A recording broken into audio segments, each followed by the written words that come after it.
Ryerson, Bryant and Roscoe, upper left corner, Strykers win, Strykers win.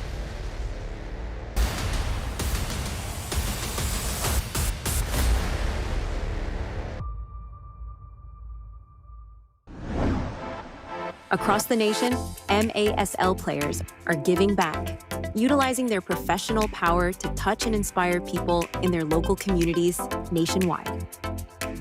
Free soccer clinics, where kids can meet their heroes and learn new skills. After-school programs and special events. And surprise visits to the classroom. Visiting brave kids in the hospital, bringing joy and hope. Supporting special needs care, partnering with local businesses, and so much more. MASL, passion on the field, purpose off the field, committed to community.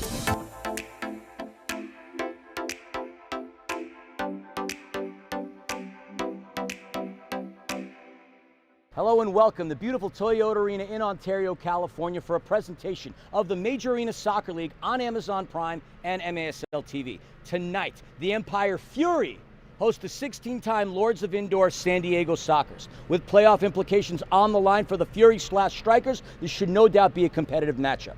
Hello again, everybody. My name is Christian Filliman, better known as Philly, and joining me, the man with the X's and the O's, the coach, Artie Kyrell. What a great night it's going to be, Philly, here at Toyota Arena. Captain Fury, Israel Cisse, having his final appearance here. And you need no motivation for Soccer's Fury. It's going to be an outlet. It's going to be a gauntlet of an affair. It's a series that has been historically dominated by the Sockers, but also this season as well. The Strykers have found a different level of competitiveness. Last night, less than 24 hours ago, the Strykers did lead the Sockers by 2 goals, but 5 unanswered from San Diego propelled them to a victory. But with that being less than 24 hours ago, how does that implicate today's game, Artie? Champions do what champions do. And the Strykers Fury, young team, they've got the recipe of success. Now they need to develop that recipe of a champion. And they get one more crack at it tonight before they go into the playoffs. Biggest thing is to find those ingredients that are going to put them over the top and steal the show. San Diego Sockers are led in points by Charlie Gonzalez, in goals by Tavoy Morgan, and keep an eye on Craig Childs, 2 goals shy from 300. Again, it's Israel Cisse night. Cisse, the longest reigning member of this organization, will be playing in what could potentially be his final game under the bright lights of Toyota Arena. With there being 2 playoff spots left and 3 teams, the Strykers absolutely need to clinch a victory today or have Tacoma lose to Kansas City. Either way, it's going to be a competitive night. Folks, we've laid the table for you. We're going to get ready for the start of today's game. Will the Sockers lord their way over the Strykers or the Fury in this building, or will the Empire strike back? Stick around and find out. You are watching the Major Arena Soccer League on Amazon Prime and MASL TV.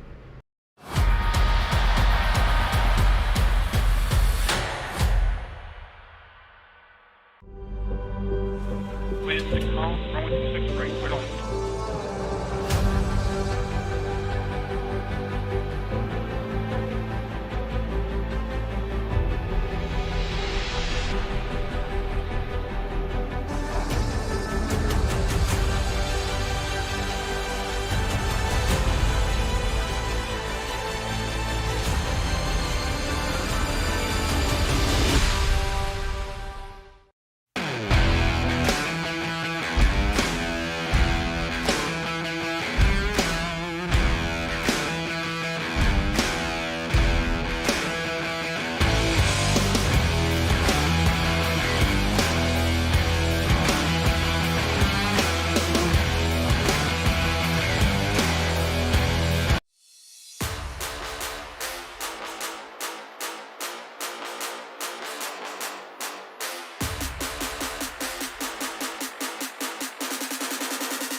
Hey everybody, tonight we are honoring San Antonio Regional Hospital, and I'm joined tonight by the president and CEO, John Chapman. John, thank you for being here tonight. It's fantastic to be here. Absolutely, love having you here. And as a multi-year sponsor of the Empire Strykers, can you tell our fans a little bit about San Antonio Regional Hospital's initiatives?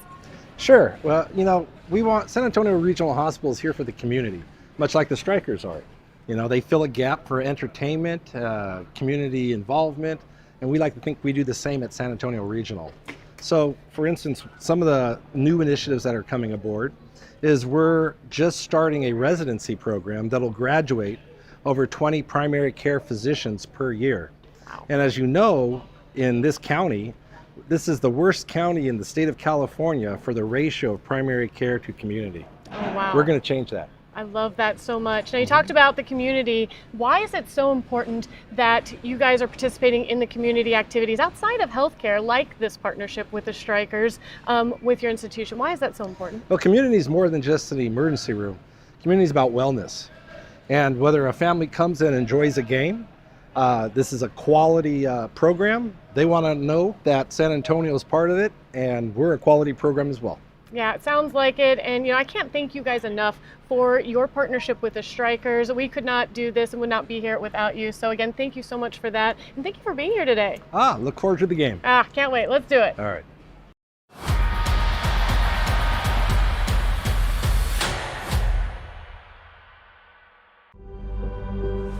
With the call from the 6th grade. We're on.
You are looking live at Toyota Arena in Ontario, California. It's a presentation of the Major Arena Soccer League. The Empire Strykers host the Lords of Indoor, the San Diego Sockers.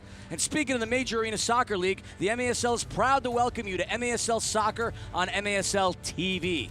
MITRE, the official game ball supplier of the Major Arena Soccer League. Established in 1817, MITRE is one of the leading soccer brands worldwide and produces some of the best soccer balls in the world. Learn more at mitre.com.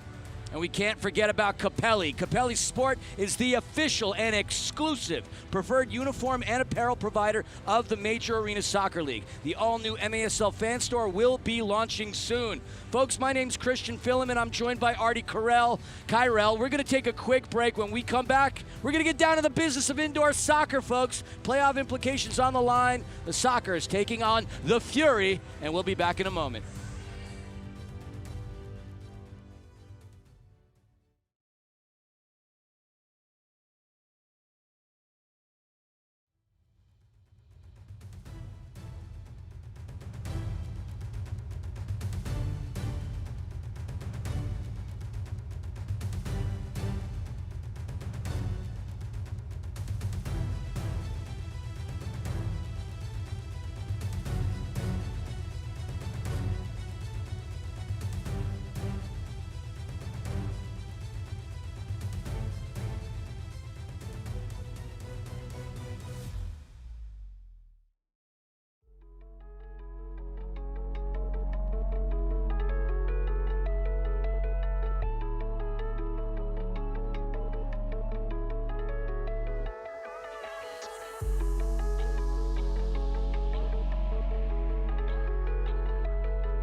Welcome back to Toyota Arena. There you see the players lining up with the kids. You're seeing the stands. You're seeing everything. It's going to be a glorious day here in the Empire, and a glorious day because we are celebrating Israel Cisse, the captain. After 12 seasons with the Empire Strikers franchise, Izzy Cisse is retiring from the game. Those of you who follow the sport know that he was part of the inaugural Ontario Fury team in 2013 for the PASL days, and immediately made a splash by scoring the first goal in franchise history against the Dallas Sidekicks. In 7 games in that first season, scored 5 goals, 7 points, before briefly finishing the year with the Las Vegas Legends.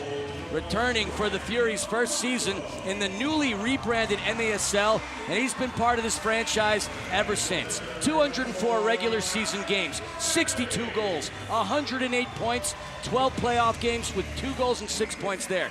He's also represented Team USA multiple times in international friendly matches against Mexico, and he's got quite a few records and milestones that we're going to be talking about. Artie, you've been part of this organization for quite some time. You've been following the league for quite some time. Talk to us about Israel Cisse. Just a class act, unbelievable man. Just his story that you're going to get into later is just tremendous. He shared it one time at a team meeting, just very emotional. He's such a proud man, so proud of this organization, proud of this community. He has his roots deep-rooted in the Inland Empire. I'm so happy to see this crowd. It's just super exciting. The man deserves it. He's earned it. Just great conversation. I'm looking forward to the night so I can just share those stories with you, Philly.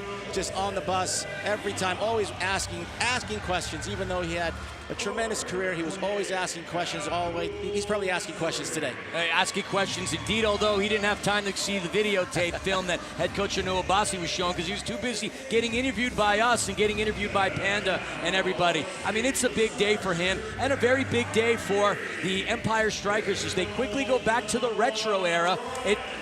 Pretty darn cool, Artie, seeing the old Fury logo. Loving the red, loving the red suit you're sporting there, Philly.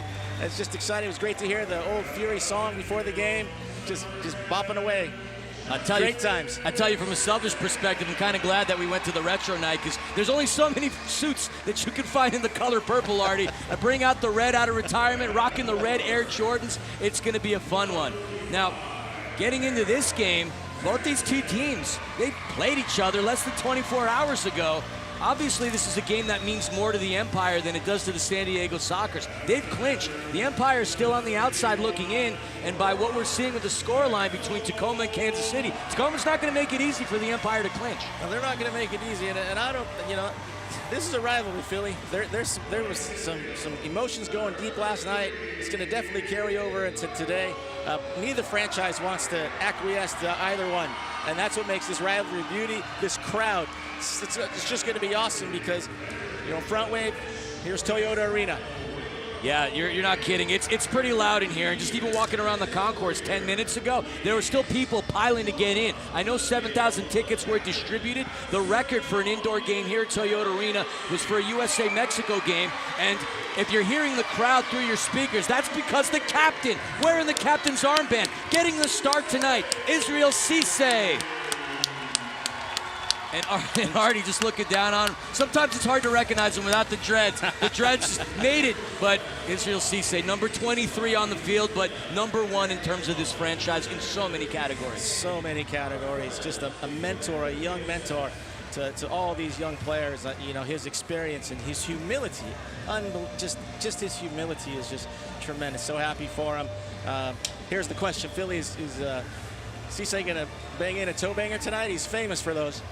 He is famous for those, and he does have 1 goal this season, so you never know. I mean, this is a very important night. But folks, we're gonna take a moment to take a break here for the singing of the national anthem, and when we get back, the business of soccer, Sockers versus Strykers. Sorry, the Fury. Back in a moment.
MASLsoccer.com is your home for everything Major League Soccer League. All the latest news, leaderboards, highlights, and more. Green Drop offers a better alternative than the outdated compression sleeves and socks, truly providing long-lasting relief at an affordable price. Green Drop's recovery products are uniquely suited to help our athletes battle aching joints and muscles. Learn more or try it yourself by visiting greendropcompression.com. Your starters for the game, first for the visiting San Diego Sockers, number 80, Luis Morales, number 31, Mitchell Cardenas, Leo de Oliveira, Drew Ruggles, Christian Gutierrez, and my eyes are not deceiving me, nor are your eyes, MASL fans, making his 165th career start, the Wall. Artie, Danny Waltman is in the building. Danny Waltman. What an exciting moment for a lot of people. Cisse tonight, return of Danny Waltman. Talking to Danny before the game, he's really excited to get out here. He had a premonition he'd be here when he saw Boris go down. But that's kind of the pro and preparation guy Danny is. He saw that, saw the opportunity, and it came to fruition. So hopefully the Strykers fury unleash on him early, because he's gonna get a good feel for it as the game goes on. It took me like a season or two to get used to not saying Fury, instead saying Strykers. Now it's going to be a smorgasbord of craziness going on in my head. And speaking of which, the starters for the Empire Fury, you have in between the sticks today, Clayson De Lima. He's joined by Justin Stinson, Marco Fabian, Harold Hansen, Robert Palmer, and apropos, in the middle, shaking hands, kissing babies, Israel Cisse.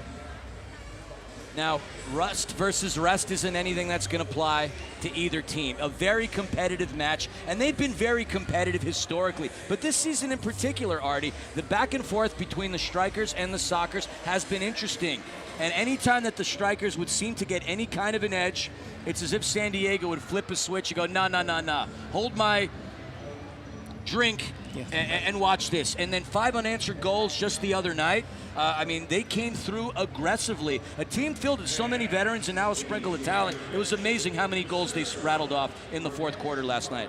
They just stay committed to what they do. And Charlie said that after the game. They just stay dialed in, elevate their level and their commitment to what it is that they do, and they grind. I mean, that's what a champion does, is you grind. The competitive nature of the game is built for error and mistake as you put pressure on yourselves, and these guys just grind and stay focused on the job at hand, and you saw that. And Darren Sawatsky's little shout out to Darren. He told Jet, keep your emotions in check. So hopefully tonight the Strykers can do that, because the game got a little chippy and then changed a little bit when the emotions got a little out of hand, and that's going to be a key thing for the veteran team. I'm sure they noticed that as well and might kind of pull little triggers there. No, of course. We had the opportunity to talk with Soccer's trainer, Paul Savage, and he had mentioned in that fourth quarter that the team got a stern talking to by the captain, Craig Childs, and clearly what Captain Craig mentioned and said to his team lit a spark under them, because, again, rattling off 5 goals unanswered, incredible. And as we mentioned during our pregame show, Craig is only 2 goals shy of getting 300 in the MASL. We know the PASL stats are where they are, but obviously for the course of this, we're referencing the MASL. 2 goals puts him to 300. Amazing milestones. And if you look at his stats just for this season, the man's not slowing down. In the 19 games that he's played, 20 goals, 7 assists, 27 points, aging like a fine wine, if I do say so myself. He's just a master of his domain. He knows what he wants, when he wants, and how he wants it. You see his runs are educated and mature. You see his effort to get off the floor when it's not his time is equally as it is to put an effort to goal. Just a consummate professional. He could go on for quite a long time. Speaking of consummate professionals, the public address announcer John Spire honoring Israel Cisse. For those of you who don't know, Cisse came to the United States from Sierra Leone, not to play soccer, mainly to escape the civil war that was ripping through the country. Wasn't even something that he was looking to do in terms of playing soccer, but his family members in Maryland realized that he played, and he obviously took it to a really high level, playing at the IMG Academy. In fact, he had math class with Maria Sharapova back then. Incredible. Becomes a member of the LA Galaxy, subs into a game for Kyle Martino, becomes the youngest member of the Galaxy to take the pitch. And imagine this, you're leaving high school, you're leaving your prom, and the next thing you know, you've got a locker right next to David Beckham. How wild is that? That is pretty crazy. Pretty crazy and impressive. And here he is now, just reaping the benefits of all these years of investment into the game, feeling the love. He's played in so many games with this organization. Would love to continue to extend that streak into the playoffs, but in order for that to happen, the Strykers are going to need to come up with a win. I know you want to rely in some cases on the opposition, and it's at the time of this, looks like it's 5-4 in Tacoma's favor. Tacoma's not going to make it any easy. They've obviously gotten red hot, but the Strykers would rather control their own destiny by winning as opposed to leaving it in the hands of anybody else. That's what I think a true winner and true champion needs to think. As we spoke earlier, that's part of the ingredients. You know, everything else is irrelevant. It's you get out, perform, and beat who's in front of you. And that's what these guys got to do, and that's what they want to do. Seeing the guys before, you can see it in their eyes. You can see it in their eyes. They're ready to compete. So it's going to be a great game for the fans here at Toyota Arena. Yeah, we're minutes away from the start of this game, but we're going to take 10 as in 10 seconds to tell you that that's all the time you'll need for Eric Bergrud to take you inside the game and get to know some of the big stars advancing the indoor sport on and off the field. 10 for 10 airs weekly on MASL TV. Speaking of which, playoffs around the corner, tickets are available. Join 8 of our MASL teams in sunny San Diego as they square off in the Ron Newman MASL Cup. Visit frontwavearena.com to reserve your seat today. Harold Hansen set to start things off for the Empire Strykers in the midfield. Just moments away for that. Your officials today: Kyle Trimble, Joseph Salinas, Adrian Gonzalez, and Steve Skilly. In the series between Empire and San Diego, 45-9 is where the Sockers stand. The Empire Strykers have not been part of the MASL playoffs since the 2021 season, a game in which they lost to the champions in the finals, the San Diego Sockers. In Cisse's last season, what a going out it would be if the Strykers can clinch a playoff spot. More importantly, make some noise. Definitely want to make some noise. And we are underway. MASL on MASL TV and Amazon Prime, live from Toyota Arena. Now, folks, I stand corrected. On our roster sheet, we were told that Clayson DeLima would get the start, but it looks like it's going to be Brian Orozco. Brian Orozco, the youngster, who features for the Guatemalan national senior team, played the U17s for Guatemalan Giants Comunicaciones, and scored some bangers this season. 3 goals and an assist. He's had an incredible coming out party to his young career. Don't forget that $1 million smile the kid's got. Oh, 100%. Hansen battling into the corner. Harold Hansen has really picked up some steam late in this season. Ball comes into Cisse. Cisse sandwiched in between a couple of Sockers. Christian Gutierrez with an opportunity. Christian Gutierrez slides it through for the first goal of the game. Sockers go up quickly, less than 60 seconds into the match. Just a tough situation there for Cisse. Got the ball caught under him. A little heavy. Maybe the pregame. There we see Gutierrez sliding it through. Strong start for Golden Gutierrez, as he is known. He has been a striker/Fury killer throughout the entirety of his career. And as far as goals are concerned this season, registers his 4th. Into the game for the Strykers, a familiar face from Milwaukee Wave fans that we haven't seen much of this season. Alex Bradley into the game. Bradley's been battling injuries throughout the course of the season. Coming in last year for Milwaukee, a veteran who's got a championship pedigree, having won the Ron Newman Cup with the Wave. And he couldn't have come back at a better time. And they're good, and the Strykers are going to need his defensive prowess as they already find themselves down 1-0 with less than 90 seconds into this game. Yeah, very good timing for him to come back. Look at me, he's on the ball, just getting the tempo back, getting everybody calm. Big lot of game. We play 4 quarters for a reason, so I think it's a great addition for the Strykers. I like that. That's certainly a way to incorporate the 2 names. There's an attempt. Kick saved by Danny Waldman. Save goalkeeper. That's for Chewy. Coach Chewy, he wanted me to say that one, but great save by Danny. Just quick reflexes. Oh my gosh, absolutely robbing George De Leon of a goal. Danny Waltman's, living on the 4th floor in terms of his age. That was an incredible stop, showing us that the nickname that he received, the Wall, is for a reason. multi-lever system, you know, going down with that open hurdler stance and the windmill at the bottom. I think I'd need traction after that. I think I pulled my groin just watching him make that save. Ball comes into Randy Martinez. Talk about another youngster for the Empire that's really picked up. Strykers are looking to press aggressively. They are a team that loves to utilize the sixth attacker, bringing their keeper into the fold. Brian Orozco is that keeper who has a couple of goals this season. Ball comes into Justin Stinson. Stinson over to Palmer. Palmer offensively has been a dynamo this year. And actually, I stand corrected. I thought that was Robert Palmer. No, that was Momo Guy. Just getting the lay of the land here. We are high up in Toyota Arena. I do apologize. The jerseys. And the jerseys, yeah. I saw the 1. I didn't see the 5. But either way, Palmer is back out on the turf. Pass into the corner. Talk about another player that is kind of tough to recognize without the blazing colored hair, Justin Stinson. Yeah, I talked to Justin before the game. You know, kid has a great game last night offensively, and talking to him today, you know what he talks about was that mistake on the header. I mean, what growth of the kid, young man, and understanding what it's going to take to win a championship. Compared to us, they're all kids, so I don't think you need to stand corrected. Strykers are looking to spread the defense of the Sockers. Marco Fabian, Marco the Magnificent, is going to take a foul, much to the chagrin of Christian Gutierrez. Let's take a look at that replay again. Just a little cut, a little knee to knee there. Marco's going to fire it. What a save! But they're going to call that one back. Apparently Marco operated too quickly.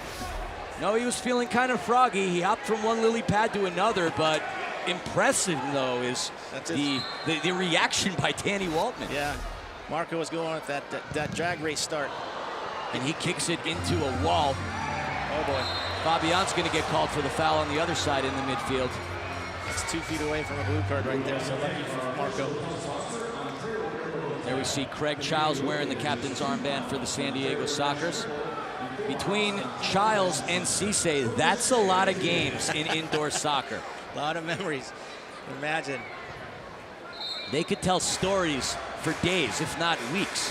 One of my greatest experiences, I had dinner with Craig in the Combine a few years back, just sitting around with Jimmy Nordberg having a steak dinner, and the stories those guys were talking to me is just craziness.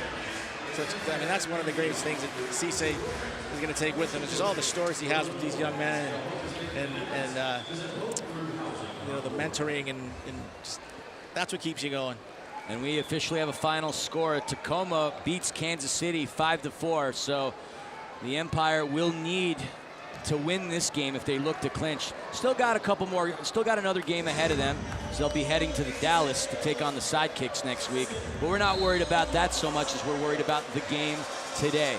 100% Philly. I'll tell you what, this young team, they want to get it. They want to go get it. They don't want anybody to give it to them. They want to get that point themselves. There's a shot right into the capable hands of Brian Orozco. Just watching this young man develop before our very eyes, just incredible. An incredible talent, and has a long, illustrious career waiting for him. 100%. Bradley's going to go back to Orozco. Orozco facing some pressure from Sebastian Mendez, intercepted by Tavoy Morgan. Leo de Oliveira tried to go back to Tavoy, taken away by I'm going to say the Strykers. Anytime I say the Strykers, Artie, you're going to have to kick or pinch me because we're the Fury tonight. It'll be a kick. I'm not going to pinch a Fury. I mean, pinch a Philly. Wait, no, my name is Philly, not Fury. Yeah. It's the jersey. It's the red suit. It's the red suit. Fair enough. We brought it out of retirement. Fabian. It's just like the Schlitz commercial back in the day. Well, that's, wow, now you're really showing signs of your age. And my habits. I mean, it's Sunday. Sundays are for the boys, as they say. Well, I think that's Saturdays. Either way, we're having some fun here, and hope you are too. It's the weekend. There you see the Strykers trying to extend. Oh, there we go again. The Strykers trying to extend. And Leo de Oliveira had an open net. As that ball comes off of Drew Ruggles. Drew Ruggles, just a brilliant addition to head coach Phil Salvaggio's team, a defender of the year, and it's really tough to get by Big Drew. You know, that quick repress is what's creating problems for teams with this pushing six with Brian coming forward. You know, if Leo would have just did a little soul roll to his right and he could have just clipped it, but he wanted to go early. And a lot of the teams are trying to do that. They're not in rhythm to play. They just see the goalkeeper out. And I think it's a great, I mean, that's part of the ploy here with this pushing six, is that repress is getting on pressure on the ball right away. Brilliant observation. That's why we have you here, the X's and O's. For those who are unaware, Artie did serve as the assistant coach of this organization a couple of seasons ago. Artie's been around the game for quite some time, both indoor and outdoor, and that's why we bring him in to utilize his expertise and the fact that we love that ponytail. Long live Jet. Absolutely. Talk more about Joseph Kyrell momentarily. Justin Stinson over to Ciro. Ciro into Palmer. Palmer's up. Another save by Waltman. Danny the Wall saves in succession. Ciro runs into a Ruggles brick wall. Kicks it over to Stinson. Stinson to Fabian. He's going to wind up. That's going to come off of Gutierrez. Woo! Danny Waltman making Artie Kyrell eat his words. Thinking he might be a little rusty. The man has come out of the chute like a bullet. Utterly impressive. Fabian tries to skirt it through. Some miscommunication there, but Danny Waltman comes through again. Never doubt Danny Waltman again. Not that there was a doubt, but man, superhuman. Superhuman. I mean, he's been around the game forever, a legend over at the University of Washington. Go Huskies. Just a stellar career, playing for the Tacoma Stars the vast majority of his career. And I know that opened up a lot of people's eyes when we saw the signing earlier. What a move by Charlie Gonzalez, sliding through, nearly open. Taken away off of the wall. Broken up, he goes into Ben Raymond. Look at the defense by Mansoret. The Fury trying to break through the defensive wall, and it's gone. George De Leon with a counter opportunity. De Leon gets that ball poked away from him, but he recovers. And he's going to get pushed off the ball. No question about that. Foul going against Luis Morales. That's an unnecessary foul there from Morales. Maybe George took it last year at Texas when they were playing together or something, but didn't need that foul. He's running away. You saw the big number. You never want to commit a foul when you see the guy's big number. Well, that and the fact that he was right in front of the official. You bring up a good point. George De Leon of the Empire Strikers was teammates with Sebastian Mendez and Luis Morales of the San Diego Sockers. They played for the Texas Outlaws. There's a shot that gets deflected. An attempt by Justin Stinson's going to go into the netting. And folks, we're going to take immediate timeout here with 7 minutes and 9 seconds. The score, San Diego 1, Empire 0. Back in a moment.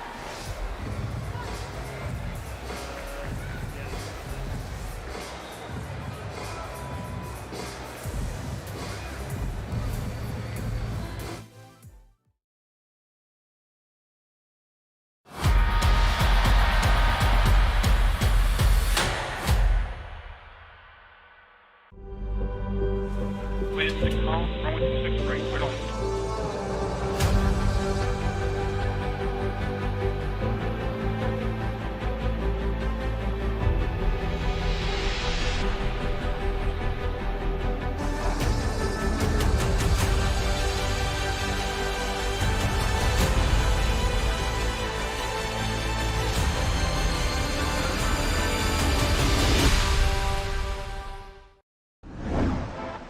Across the nation, MASL players are giving back, utilizing their professional power to touch and inspire people in their local communities nationwide. Free soccer clinics, where kids can meet their heroes and learn new skills. After-school programs and special events. And surprise visits to the classroom. Visiting brave kids in the hospital, bringing joy and hope. Supporting special needs care, partnering with local businesses, and so much more. MASL, passion on the field, purpose off the field, committed to community. Back here, quick corner kick restart for the Strykers. So the first goal of the game scored by Christian Gutierrez. nabbing his 4th goal of the season, already doubling his goal total from last year in his 7th season here in the MASL out of Tijuana, Mexico. The Strykers have not had that many shots. In fact, the only shot they've had really has been the goal by Gutierrez.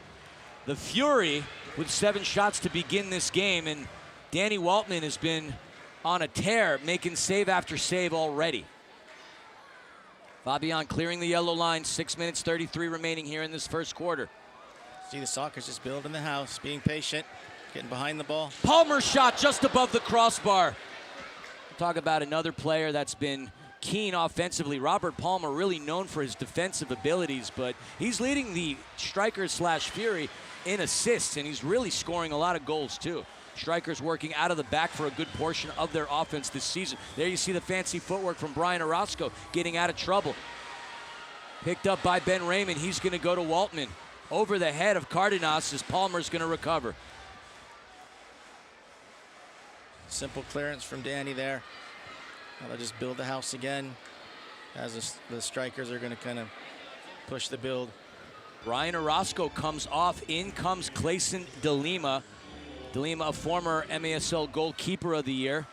And we're going to see that quite a bit throughout today's game, as we've seen all season long. Head coach, the $1 million man of the Empire, Onu Obasi, likes to filter through goalkeepers, and he's had some talent between Brandon Gomez, who isn't in the lineup today, Brian Orozco, who we've talked about, and Clayson DeLima, who just took the turf. Stinson over to Bradley. Bradley sees Sebastian Mendez charging in front of him, goes back over to George De Leon. Nice to see George back as well. I think he's a key part of the success going forward is his health and playing. And he too has memories being a member of the Fury. De Leon's played in today's, counting today's 14th game. He's got 7 goals, 8 assists, 15 points on the season. Would love to add to that total. What I do know in conversations with him, he's happy to be back in California. He loves it out here. Yeah, indeed. Why wouldn't you? I mean, you look outside, it's gorgeous, and it's 79 degrees. Shout out to our friends in Utica and Milwaukee, by the way. Hansen. I was in San Diego this morning for games at the youth club. It was a chilly 68 at the beach. Yes, I'm sure if we still had the old YouTube chats, we'd catch a lot of hate. Fabian with a shot. That one ricochets. A close call. Contact made on the turf. That's going to be a foul. That goes against Justin Stinson. That was a good example of what makes life difficult for the officials. A front look and back look. Near the ref on here on the left side is waving it off, and the guy trailing it calls it. Drives players and coaches crazy when the trailer calls those. Ruggles putting the ball in play to Tavoy Morgan. Morgan, the leading scorer for the Strykers this season. He's previously suspended, but he's back onto the turf. 26 goals and 7 assists on the year, 33 points. And ever since Tavoy Morgan has come to San Diego from the Harrisburg Heat, he really was one of the players to propel him to that 2021 Ron Newman Cup. Cisse getting in the way, achieving a block. Pass into Ruggles. And off the wall into DeLima. That was a good read by Clayson, immediately jumping off for that first panel save. Cisse did get stripped of the ball. That led to that goal by Gutierrez. Emotional day for the captain. I think that's what it was too on the goal. You just kind of saw his legs are a little bit heavy. The pregame festivities just maybe affected his warm-up a little bit. But the game's going to have his, I'm sure the players are going to have his back. They need to have each other's back, as there are 3 teams vying for a playoff spot. Strykers do have another game against the Dallas Sidekicks. Tacoma's been on a tear, and quite honestly, so is the St. Louis Ambush. Ambush are going to be playing the Dallas Sidekicks tomorrow, so that's going to be another game to pay attention to if you're a fan of the Strykers. Pass from Palmer. Randy Martinez kept it in play. Yeah, St. Louis is really making a push. They've done a really good job turning the corner there after, they made some personnel changes. They've gone through a lot of personnel changes this season. A lot of drama going on in that locker room, but they're making a hunt. They would like to end their playoff drought as well. Only the Strykers, the Stars, and the Ambush that are not mathematically out of the postseason. 2 more playoff spots remaining, 3 teams. So this is a very big game for Empire.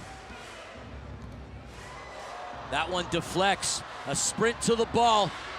Leo off the wall, into Ruggles. The defense comes up clutch once again. First San Diego taking the ball. Leo finds it off the wall to Drew Ruggles. It is a 2-goal San Diego lead. That seems to be the theme of the day. Artie Kyrell, keep your mouth shut. Leo goes, I said he could have done a soul roll earlier, and look at this beautiful. Boop.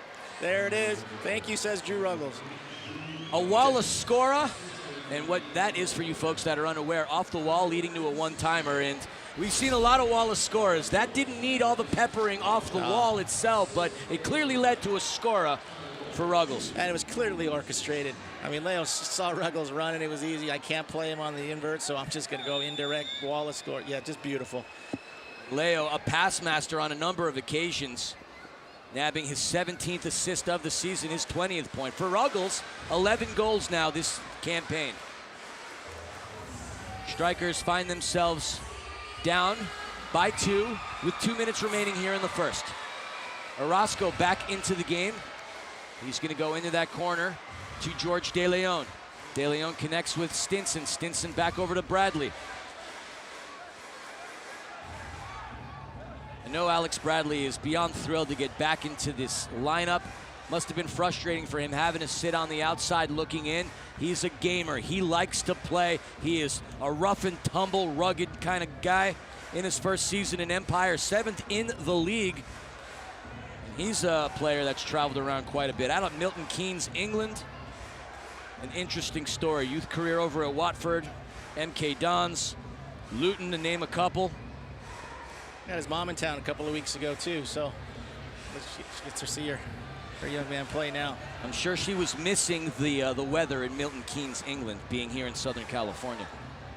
Shout out to the Bradley family in England. We know you're watching. Definitely.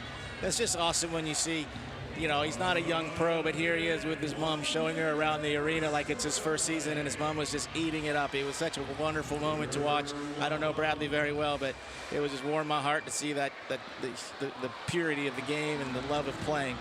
And there you see Bradley getting in the way of Sebastian Mendez, who had had a clear look at goal as Brian Orozco wasn't there. 40 seconds, less than 40 seconds remaining here in this first quarter. A beauty of a chip from Stinson into De Leon. Opportunity here for George. Tries to find Hansen. Action against the wall, recovered by Waltman. It's a good recovery by Rahman there. Yeah, Raymond has been another key addition to this team. He too has spent time at Milwaukee and Utica. Shot saved by Waltman. Yeah, he had a rough one last night. He had a couple of things that, oh boy. Oh, what a save! Denying Craig Giles. Brian Orozco put that one on MASL Monday. Put that on ESPN. Top 10, that was incredible. Save goalkeeper. It's like you saw that, Brew. Craig Giles, we've seen him score cheeky goals like that, but the athleticism, the display by Orozco, denying the man with the mustache. But with 2.7 seconds left, Strykers need to keep their eyes on the prize. Last thing they would want to do is head into the second quarter down with a 3-goal deficit. San Diego's clinical here, so. Very tough in these scenarios. Talking about tough, there's an assassin on the ball. Charlie Gonzalez puts it into play. But that's going to do it for the first quarter, folks. It's been an exciting, action-packed game so far. The San Diego Sockers up on the Empire Fury by a score of 2-0. You're looking at the first goal there. 5-hole by Christian Gutierrez. And then there's that second goal. The beautiful Wallace score from Leo to Drew Ruggles has us in the position that we're in. We're going to take a quick break. So should you. Back in a moment for the start of the second quarter.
CSA night here at Toyota Arena in Ontario, California. We're going to be talking about the captain all throughout today's game. This is his final regular season game as a member of this organization.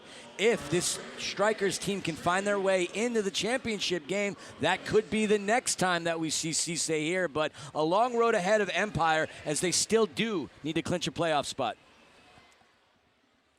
Cisse, fun little stat for you. His only career hat trick was in a game that's still in the league record books. February 7, 2015, the Ontario Fury set an MASL record by scoring 26 goals against the Sacramento Surge. Cisse, a season high in goals is 12 back in 2014, 2015. And he equalized that in 2015, 2016. 12 seasons with the Fury/Strykers organization. Opportunity for Cisse. Nearly gets that one through Danny Waltman. Nice long ball into Tavoy Morgan. Tavoy pushing through defensively. And it looks like we're going to have a Smurf sighting. A blue card on the turf for Momo Guy, taking down Tavoy Morgan. Momo was not in a good position there. There you see wrapping his arm around the hip of Tavoy Morgan. Morgan goes down. And now a power play opportunity for San Diego. And coach, the Strykers have been deadly as far as that statistical category goes. This season so far, their power play nearly at 50%, 48 to be precise. But there is no power play in that perspective if we can see a goal here from Craig Childs. Well, number 37 plays a big role in that success of the power play in these shootouts. I mean, Momo just got caught wrong-footed, and you got to get on a shoulder early. Two-player defend it, right shoulder, left shoulder with the goalkeeper, and try to shorten that window, and he just went through the player, and Tavoy is just too good and recognized the touch. $2.99 potentially on deck for Craig Childs, unless Brian Orozco denies him. Shot, and a goal! Craig Childs with his 299th career MASL goal puts the Strykers up with a commanding 3-0 lead. He does what he does. He knows what he can do, and he does it very well. Just gets the job done, scores a goal. Thank you very much. How you doing, Phil? I'll come join you on the bench there. 21 goals this season alone. For a lot of professionals in this sport, in this league, that would be a unbelievable season. For him, just another walk in the park, as Craig Childs, no strangers to these numbers. In fact, during the 2014-15 season, Childs scored 45 goals. So obviously a long tenure. Shot saved by Waltman, denying Orozco. But Childs, one of the best ever in this game at finding the back of the net. He's just so individually competitive. Just team and individual. He just wants to win, and you can just see even all these years he's still competing. See the spin move by Mansoret, freeing himself up. Fabian with a shot off the mark. Mansoret gets it taken away. Strykers looking to clear it, having some trouble. Bradley mows down Cardenas, and we have a whistle. Not the kind of start you would envision if you were Empire Fury head coach Onuo Obasi. But as we know in the game of indoor, and I've said this time and time again, a 3-goal lead is hardly any lead. You and I have seen games in which teams have come back from a 5, 6-goal deficit even. Counter opportunity. Indeed, sir. The Strykers just need to get back, continue to work. Again, it's a grind. It's a grind. Just continue to work, find your spots. It's not as though they're not getting moments like this. It's not as though they're not getting shots off. Speaking of shots, Munir Alami, you saw the quick touch. Once again, Danny Waltman in the way. Palmer is going to deny Leo a path as the ball comes into Orozco. Orozco trying to go into Munir Alami. Alami, a rookie this season in the MASL. The third leading scorer for Empire this season. It's interesting, Farber was talking about it last night. The turf at Frontway might give the side not quite ready or accustomed to it. They seem a lot more comfortable tonight on the Toyota turf. Well, the reality is the Strykers have played more games in this building than they have in Frontway. Indeed, sir. So there is a familiarity with Toyota Arena. These two teams have played each other on so many occasions historically. Series 45-9 in favor of San Diego. Martinez into Perez. Perez back over to Martinez. Alex Bradley sees Gutierrez. Seen some pressure from San Diego, trying to deny the Empire even crossing the midfield. Yeah, they're extending it out. Loose. Headed over and recovered by Martinez. Martinez's 19th game is today for the season. 6 goals and 6 assists with 12 points. Career highs. Be patient as they move the ball. Those are the passes they got to be worried about.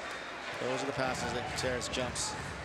But where they've been taken is the errant passes that have led to easy counters and easy goals. The first one, of course, by Gutierrez. We've seen that time and time again this season. Strykers are going to have to try to find some offense here as their season, their postseason, I should say, still not secured. Well, you just see San Diego, they're not tracking all over. You know, it reminds me of my college coaching days when I'd sit with the basketball coach, you know, we got to defend the hoop, they would say. And here's San Diego just defending Danny and rotating out, getting 2 players on it, staying behind the ball. Here in Chansa, here we go, Strykers in the building. And a great crowd here. Can't wait to get the attendance numbers. This would no doubt be the most well-attended game this season for the Empire as that shot goes into the netting. It's going to be a goalkeeper restart for Brian Orozco. Yeah, but if Justin doesn't immediately put pressure on that, it's a goal. So, you know, good work for Justin there. Arm from Orozco trying to find Hansen. Kid might have had an opportunity or might have had potential pitching career. That arm muscle. Into Hansen, good touch by Harold. Harold into the corner. Hard player to dispossess, hard player to push off the ball, but successful is San Diego. I'm thinking highlight versus baseball there, or football for Brian. You see that look? Christian Quintana's going to head to the bench. Quintana, member of the Dallas Sidekicks for a number of years, played with the Chihuahua Savage. Have to do that double take seeing him on there because I'm usually used to seeing him wear green. Quintana brought it in for his defensive abilities. He's a hired gun. He went to Chihuahua last year, right? And he was part of a team that won back-to-back. So San Diego maybe rubbing that bottle, genie bottle, see if it works again. Well, the late season acquisitions for them have worked throughout the years. You go back to 2021 during that COVID season, the players that they brought in, I mean, they're already an all-star caliber team this season, but back then they were even more deadly with the talent that they've had. And Palmer's going to push Childs off the ball, no foul. Taken away by Mansoray. Mansoray, the speedster out of London, England, went to college in Delaware, where he competed not only in soccer, but track and field as well. I think Berto just trying to send a little physical message there, saying, hey, we're not going away. We're still here ready to play. You know, San Diego started to kind of push and press a little bit, pin the ears back a little bit. Berto said, no, not right now. Palmer was with the Kansas City Comets last season. He spent quite a bit of time in indoor, 11 years in the MASL, but 6 of those were with Kansas City. This is his second stint playing for the Strykers. An open net, just misses off the MASL banner. Strykers almost getting caught. Yeah, that's got to be a little concern for Coach Obasi. So many times have been caught already in just the second quarter. So I'm definitely high probability that's going to be a discussion point at halftime. Waltman soars in to grab it. And you bring up a good point. San Diego's just been sitting back, absorbing what Empire's been throwing at them and capitalizing on any mistake by the Fury. With a defense by Martinez, connecting with Alami. Alami with a little space to maneuver and run. Gonna go into Martinez. Martinez has Fabian to the right. Stepping in front of the path, though, is Drew Ruggles. Ruggles takes it away, denying the counter.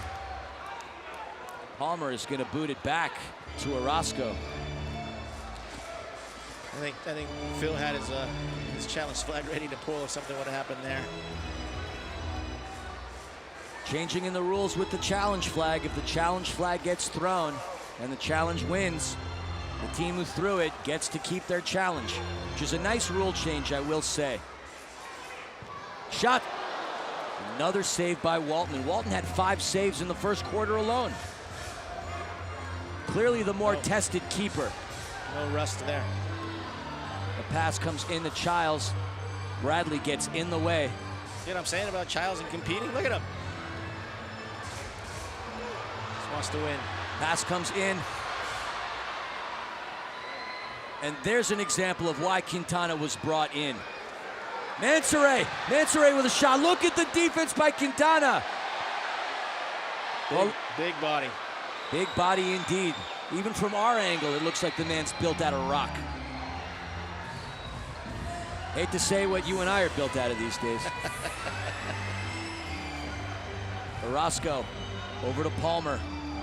Approaching that halfway point in the second quarter. Stinson had a gem of a game. Shot just misses. Alan Perez nearly one-timed that. And there's a foul, and a blue card is on the turf issued. Picking up right where the teams left off yesterday, Artie. Some chippiness. Just got, right there. I said it earlier when Marco got the foul, he was 2 feet away. Childs is closer to the boards, and he kind of came in and rocked him. There's a message right here. Yeah, a little bit of embellishment, but you can't hit a guy. Again, big number next to the board. You're going to pull a blue. Childs is going to head to the bench. Empire has the man advantage. He's going to give him his opinion as well. I love that about Craig. You never have to wonder what Craig's thinking at a moment in a game. And folks, we're going to head into immediate timeout. Well, actually, we're going to stay right here. Never mind. So the power play for the Empire Strikers, they're operating at a rate of 32%. The penalty kill, however, on the opposite side for the Sockers, 73%. Now we have our confirmation. Folks, we're going to head to immediate timeout. Get out and stretch and head on over to the fridge and come on back to hang out with Philly and Artie. You're watching MASL TV. Back in a moment.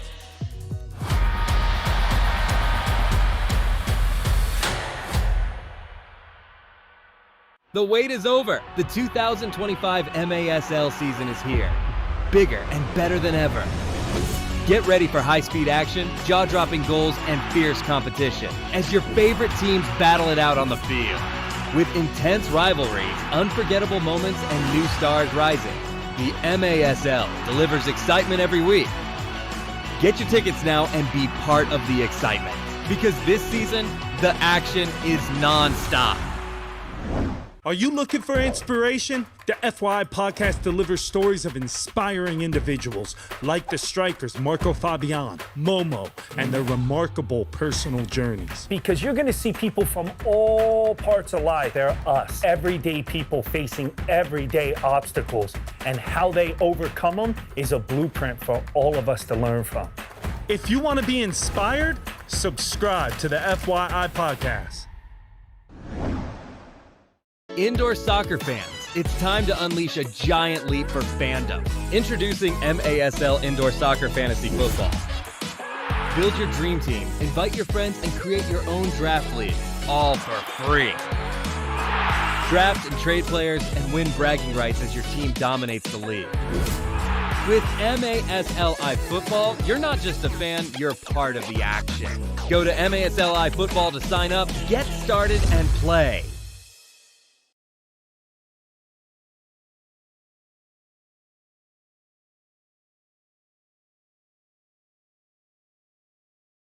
Remaining in the half. Fabian with the 6th attacker jersey. And a pretty 6th attacker jersey at that.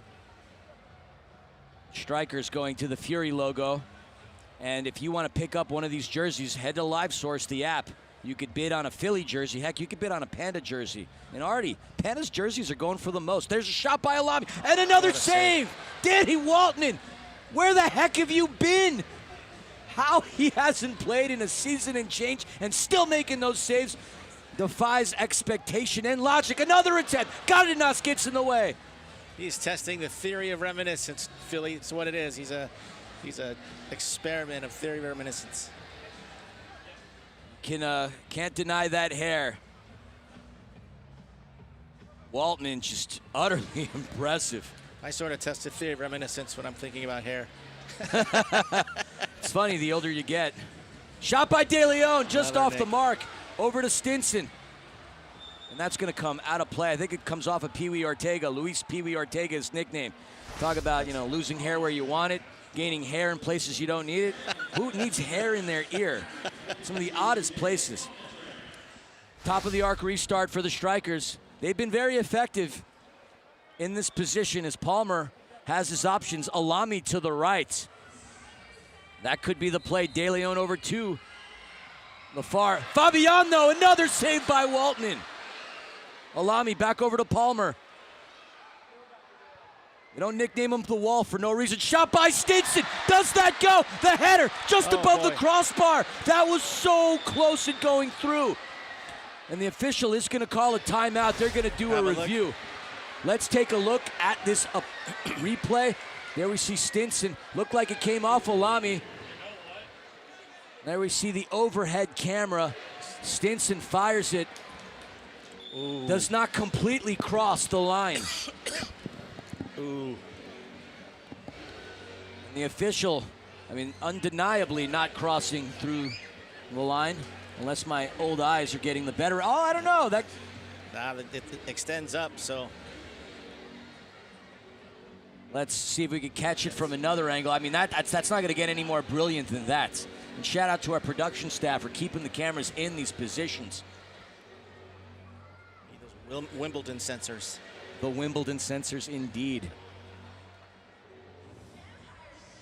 All right, this is going to be, there we see the back of Danny Waltman's head. Oh.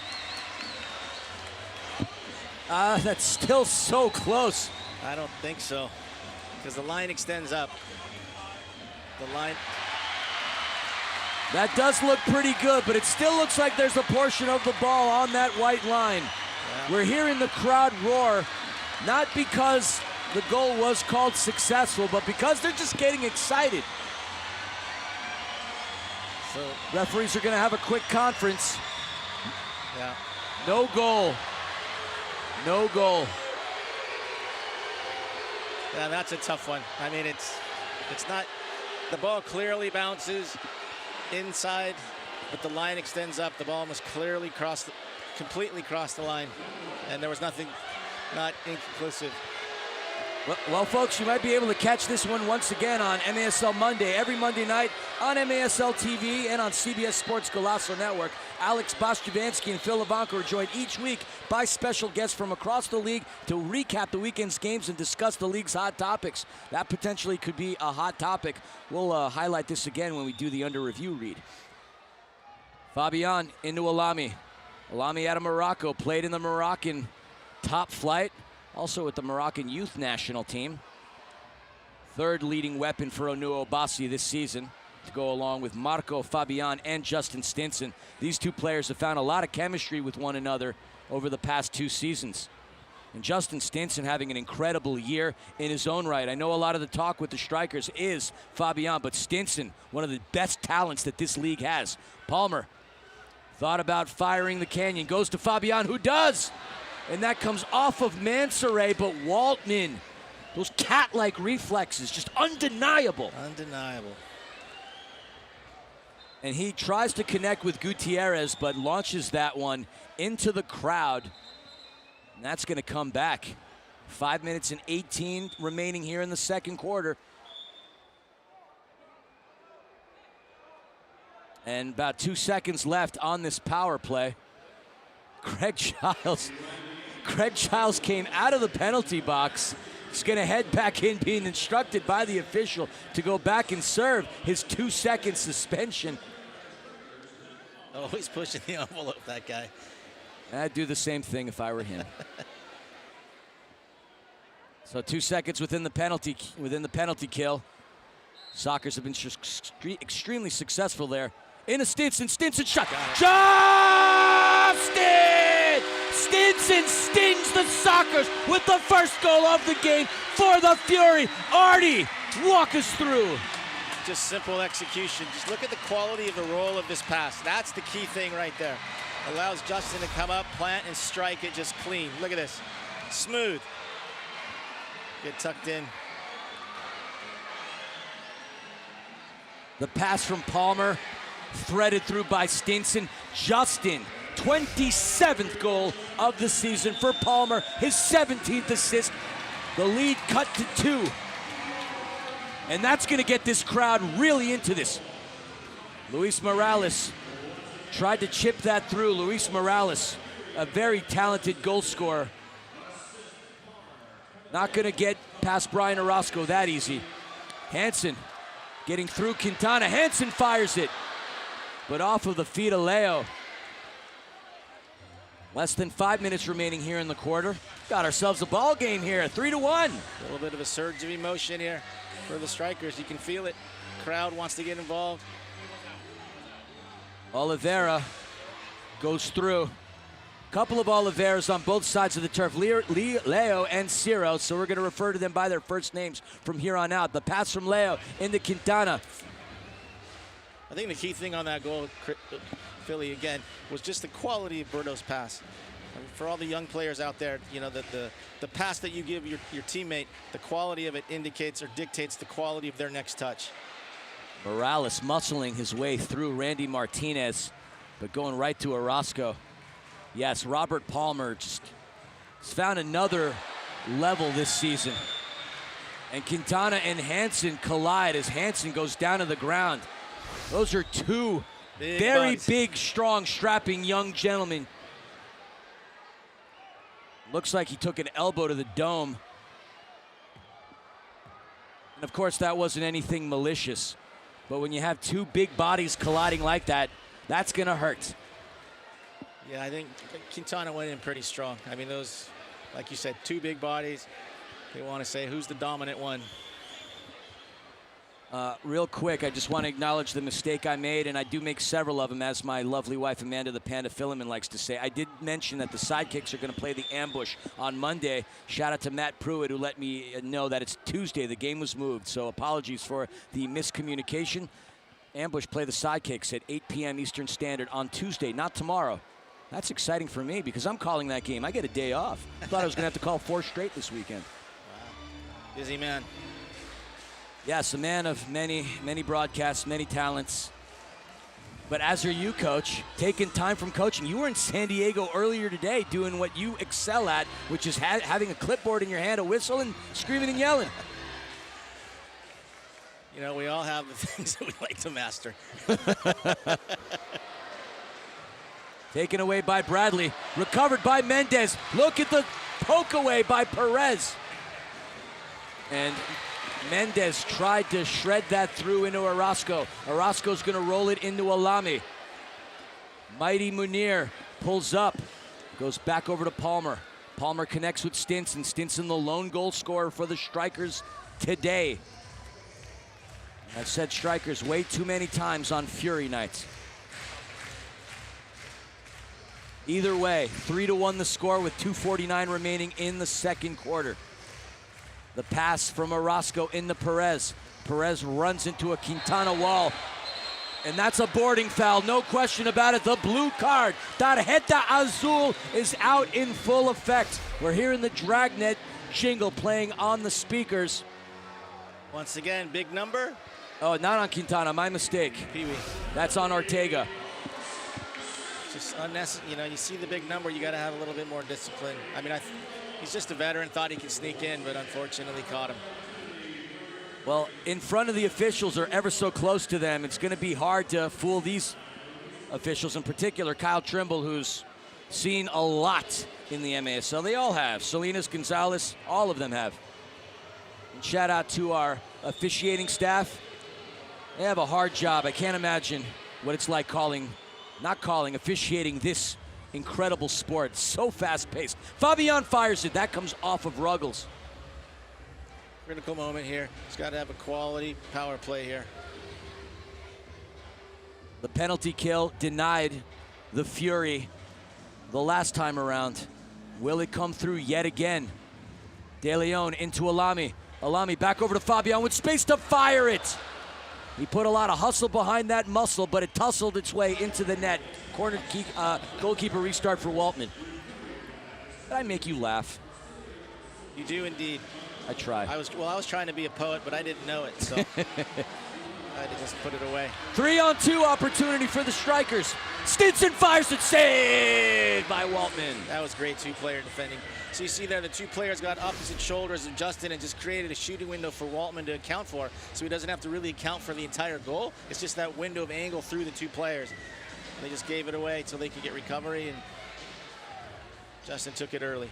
We'll talk about an embarrassment of riches heading into the postseason.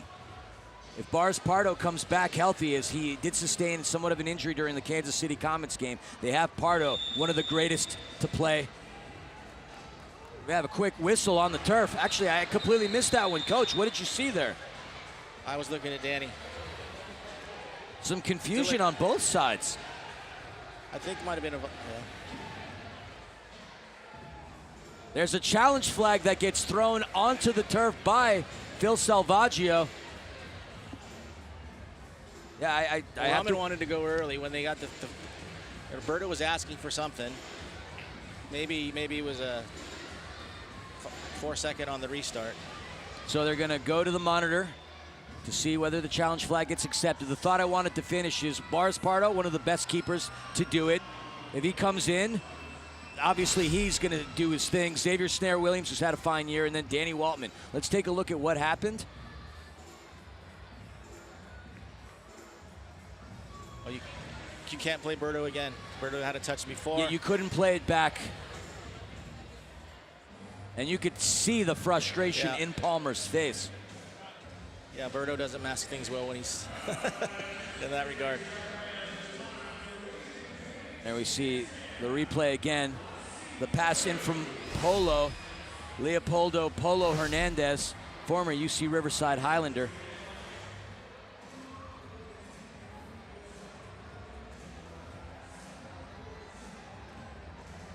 Trying to get a level of clarity here.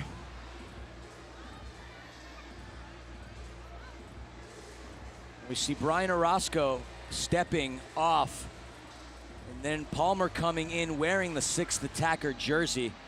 Polo goes over to him, and you could see the frustration immediately. Played the ball in the wrong half. You know, there were questions earlier about why Brian steps higher up on the pitch. So too many men is what the call is. For the... That was Phil's challenge, correct? That was the soccer's challenge, yeah, correct. Correct, but the infraction was the wrong half. See both referees pulling up the blue card. Blue light special. The drama llama is out in full effect today. 3-1 with 1:33 remaining here in this second quarter. Strykers desperately need a win to secure any positioning within the postseason. But that scenario right there explains why Brian and the other goalkeepers for Fury sit higher in their possession, because just 2 feet off and all of a sudden it's a counter restart.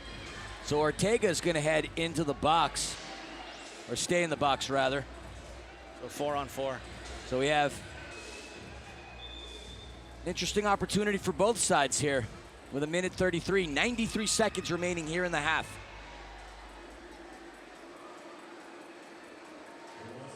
Somebody from the Empire needs to go into the box, and that's going to be Leopoldo Polo Hernandez. Polo, a rookie this season out of Sacramento, California. Played collegiately at Taft before transferring on over to the Big West for UC Riverside. Played with the LA Force in Nisa and the Chattanooga Wolves for you USL fans out there. USL, interesting, adopting the pro-rel rules, but we're talking about MASL, not USL here. It'll be an interesting concept how that plays out. Morales into Leo. Leo back over to Morales. Has Mustafa Guy all over him. Momo trying to poke it away, but Leo getting through. Shot. What a goal. What a play. Not Leo, Luis Morales. My apologies. Morales muscles his way right through. What a sensational goal. That's a great term for that. This player has just tremendous feet. You saw it last night, the little deft touch on the goal. Now here, look at, just calm on the ball. Well, we missed the dynamic part. But the whole time he is just keeping the ball, you know, the youngsters would say between the big toes, the steering wheel of soccer. And he just does it. Calm, allowed the defender to bite. Got a little lucky on the nick, and the ball stayed. But then the soul roll kept the ball at his feet. Morales, just what a talent. Just how he avoided and got through and then fires that shot. Luis Morales, 17th goal of the season, 22 points in his first year playing for San Diego. Well, he puts that top-heavy soul pressure on the ball when he gets in the joust, so he has leverage, and he has the ability to kind of manipulate the ball in that first touch. It's just... He was the focal point of the offense for the Outlaws last season, and the question was whether or not he was going to flow really well with the talent levels of Charlie Gonzalez, Tavoy Morgan, Craig Childs, players that have been around one another for quite some time, but Luis Morales has easily silenced those thoughts. His 17 goals, 5 assists, 22 points on the year. An incredible year he's having in San Diego, and a big reason as to why the Strykers are where they are on the table. Well, it's just the philosophy that the players that come in have to buy into, and that's from the leadership handing it down.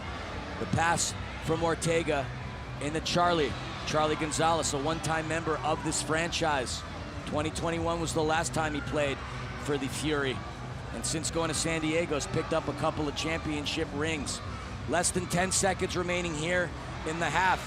Fabian have to operate really quickly if the Strykers are going to look for another shot and foul as Fabian goes down. You know, there was a question too, Philly, why Pee Wee stayed in the box for a few more seconds after they scored, and why the Strykers didn't get another player, because it was 4-on-4. So it was level, so it stayed 4-on-4 until the penalty actually expired. Well, we have you up here, Coach. 4 seconds remaining here in the half. Palmer to Fabian, who's going to fire it. Off target. Ruggles has it. Goes over to Leo, and that's the buzzer. That'll end the second quarter, ending the first half. And the San Diego Strykers, off of that last goal by Luis Morales, find themselves with a fairly comfortable lead heading into the locker room, 4-1. Let's take a look at how the goals came through. There we see the defensive efforts. First goal scored by Christian Gutierrez. And there the second, the walla from Leo to Drew Ruggles as he finds himself as a fish in a net. And then Childs with an attempt near a third goal, but Brian Orozco not to be denied. But Craig Childs not to be denied a second time as he scores the third. The Strykers did have an opportunity on the reset as Justin Stinson fires in his 27th of the season. And then look at Morales getting right by Mustafa Guy, fires it in the upper shelf. And that's the goals that we've seen so far. And folks, we're just waiting, standing by, waiting for pitch side with Panda as she's going to get Fury head coach Onua Obasi's thoughts. But what an impressive display of offense and defense by the Strykers here in the first half. Again, we talked about it earlier, just staying within system. You know, they're organized, they're not tracking players, continuing to work, and then 2 outstanding individual goals. All right, we're going to kick it down to Panda. She's standing by with Onua Obasi. Take it away, Panda. Hey guys, I'm here with Coach Onua Obasi. Some mental mistakes coupled with a pretty solid performance by San Diego's keeper. You guys have outshot them pretty much, I think it was like 22-9 the last time I checked. What do you guys need to do in the second half to get back into this game? Yeah, you know, Danny Waltman obviously is a legend of indoor soccer, and he's showing why, because, you know, he didn't play the last 2 seasons, but he's made every save and then a plus a few extra ones. So, yeah, that's probably kept the score 3-goal difference, but they've deserved to score because we've made some mistakes, as you mentioned. I think we need to be better with the ball. Like, we make a lot of passes, that's how we play, but we can't misplace short passes, 5-yard, 6-yard passes. You know, careless. Guys did play yesterday, so there's mental mistakes, but, you know, I just got to ask the guys to be a little better in those moments. I was going to ask, with playing this same matchup basically 24 hours or less than 24 hours ago, how much does that play into a game like this? Yeah, you can see even with them sitting back, so deliberately sitting back. They're trying to conserve their energy, and it's on us to really take the game to them because they've beat us 4 out of 4, and they're halfway to making it 5 out of 5. So we have to obviously change that, bring a lot of energy, but we have some fresh legs today that maybe they don't have, but we have to make it count. All right, well, you've got a lot of fans in the stands tonight. It's Izzy Cisse's night, too, so a lot to play for still. See what you do in the second half, Coach. Very much, cheers. Thank you. Back to you guys. Good luck, let's go. 22 shots by the Empire, 10 shots by San Diego. San Diego's been a lot better at converting their opportunities. Folks, we're going to head into timeouts for a halftime timeout, I should say. And we'll be back in about 15 or so minutes with the start of the third quarter. San Diego Soccer is currently leading the Empire Fury by a score of 4-1. Stick around. Don't you dare go anywhere.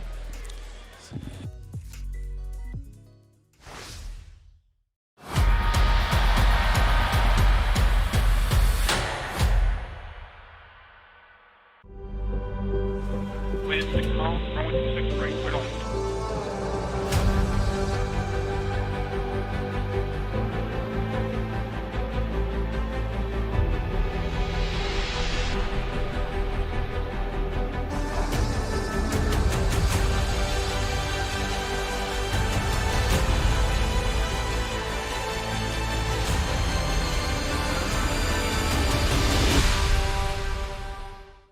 The wait is over. The 2025 MASL season is here. Bigger and better than ever. Get ready for high-speed action, jaw-dropping goals, and fierce competition as your favorite teams battle it out on the field. With intense rivalries, unforgettable moments, and new stars rising, the MASL delivers excitement every week. Get your tickets now and be part of the excitement, because this season, the action is non-stop. Are you looking for inspiration? The FYI podcast delivers stories of inspiring individuals like the Strykers, Marco Fabian, Momo, and their remarkable personal journeys. Because you're going to see people from all parts of life. They're us, everyday people facing everyday obstacles, and how they overcome them is a blueprint for all of us to learn from. If you want to be inspired, subscribe to the FYI podcast.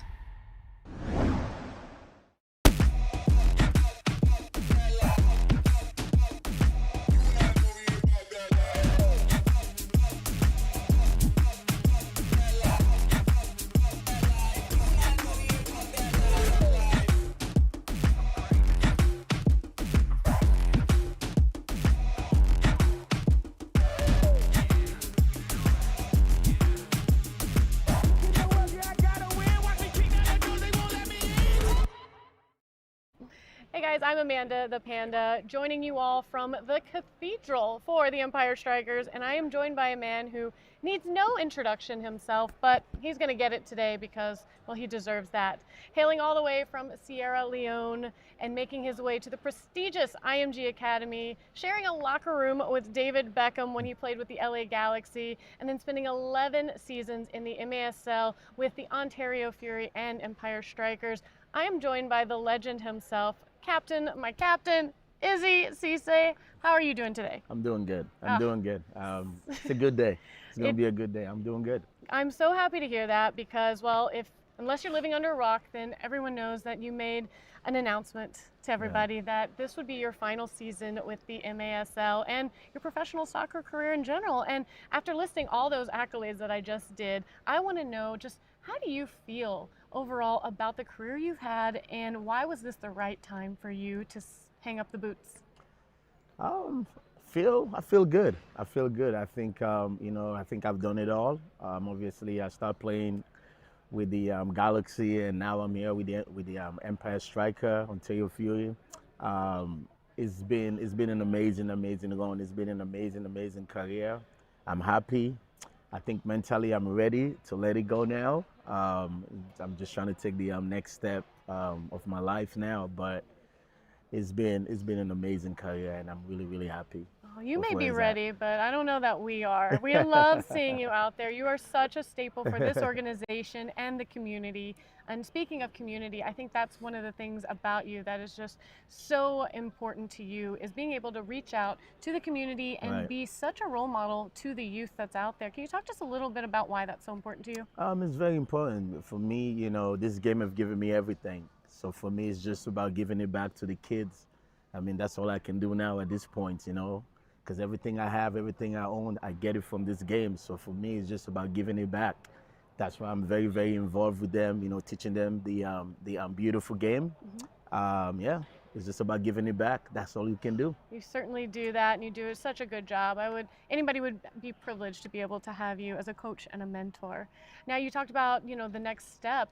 Do you know what is next for Izzy Cisse? I mean, coaching the kids, that will be it. And, you know, the sky's the limit. You never know, but definitely coaching the kids, spending time with my family, traveling. But yeah, everything is open at this point. I mean, it might as well be. And, you know, with the career you've had, you certainly will be able, like you said, sky's the limit, and you can do anything you put your mind to. Now, let's kind of talk a little bit about, real quick, this season. You've been with this franchise from the beginning. You've seen the highest of highs. You've seen the lowest of lows. Talk to me a little bit about how the team feels right now. They are in a position to possibly make the playoffs, something that hasn't happened with the Strykers. How is this team feeling? What are you seeing? And what are the overall vibes right now? The boys are excited. They're very, very motivated. We can't wait to step on the field today. We know we just need a point. But the vibe in the locker room is, you know, a bunch of guys who are motivated, excited to come out here and play. So we know we have a good chance of making it, and we just know that we need a game or probably a point. So we're going to try to get it today. I can think of nobody better to lead this team and to motivate them into tonight's matchup. Izzy, congratulations on a phenomenal career. Anybody would be happy to be able to have any one of the accolades that you have. So congrats on that. Thank you. Yeah, we're certainly going to miss you, but yeah, you've still got some left in you tonight, right? Yes, I do. All right, let's I go. will try. Thanks, guys. Thank you, guys.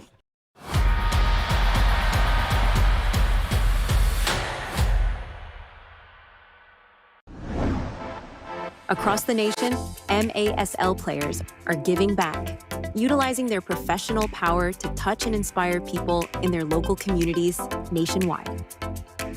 Free soccer clinics, where kids can meet their heroes and learn new skills. After-school programs and special events. And surprise visits to the classroom. Visiting brave kids in the hospital, bringing joy and hope. Supporting special needs care, partnering with local businesses, and so much more. MASL, passion on the field, purpose off the field, committed to community.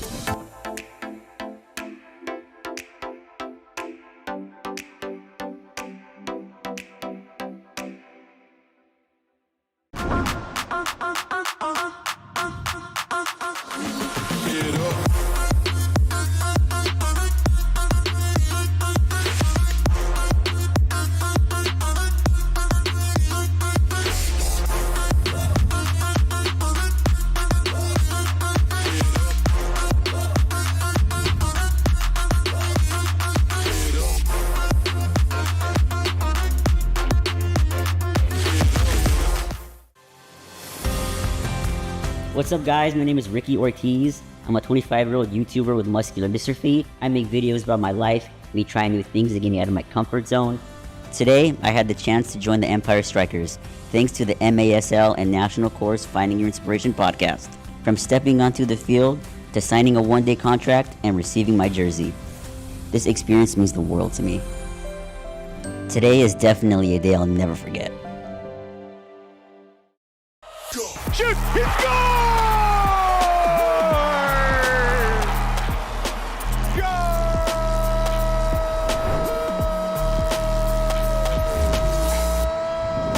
What's going on, everybody? This is the MASL in 5. It's your chance to get caught up on everything that went down in the MASL over the past week in just 5 minutes. Let's go. chip it down, shot, goal. Great job. It's another assist for Nascimento. And Arroyo scores to make it 3-2. The race for the 8th and final playoff spot is heating up. It was a must-win for St. Louis last weekend against Baltimore, and the Ambush got the job done. They handed the Blast their first defeat at home all season long, winning the contest 7-6, and it was just a reflection of their strong play recently. St. Louis has won 4 of its last 5 games. They've got to keep that hot play going if they want to overtake Tacoma for the 8th spot and keep on dancing. You know who else had a big smile on their face last weekend? The Outlaws. Once again, they managed to knock off their rivals in the Dallas Derby, beating the Sidekick 6-5 and killing their hopes of making the playoffs once and for all. Texas started slowly this season, but have finished well and are loving playing the role of spoiler. This was the marquee matchup of the weekend. First place Chihuahua against second place San Diego, but it proved to be no contest at all as the Savage pummeled them 12-2. To be fair, San Diego was missing several key players, but Corner Sport Arena continues to be a riddle the opposition just cannot solve. Kansas City managed to get back on track last weekend against the Milwaukee Wave. The Comets were on a 3-game losing streak, but they put an end to that, taking down the Wave 9-6 at Cable Dahmer Arena. The Comets solidly in third place now, but Milwaukee just hasn't been playing its best recently. They are sliding at the wrong time. With the playoffs approaching, they've lost 5 of their last 7 games, falling to 7th in the standings. Let's take a look at the league table then. Chihuahua in first, followed closely behind by San Diego. KC in third spot. We really want to focus, though, on that 8th and 9th battle there. Tacoma, St. Louis, the Ambush 2 points behind the Stars, but they do have a game in hand. They control their own destiny. So let's take a look at a couple of massive matchups this weekend with playoff ramifications. St. Louis in Texas on Saturday. The Ambush cannot afford to stumble, and Texas, as mentioned, is loving. Fascinating to watch. Tacoma will play a home-and-home with Kansas City. Friday in Washington, then Sunday back at Cable Dahmer. The Stars have won 4 of their last 6, but if they're going to make the playoffs, it'll be the hard way. 2 against KC, 1 game versus San Diego to round out their schedule.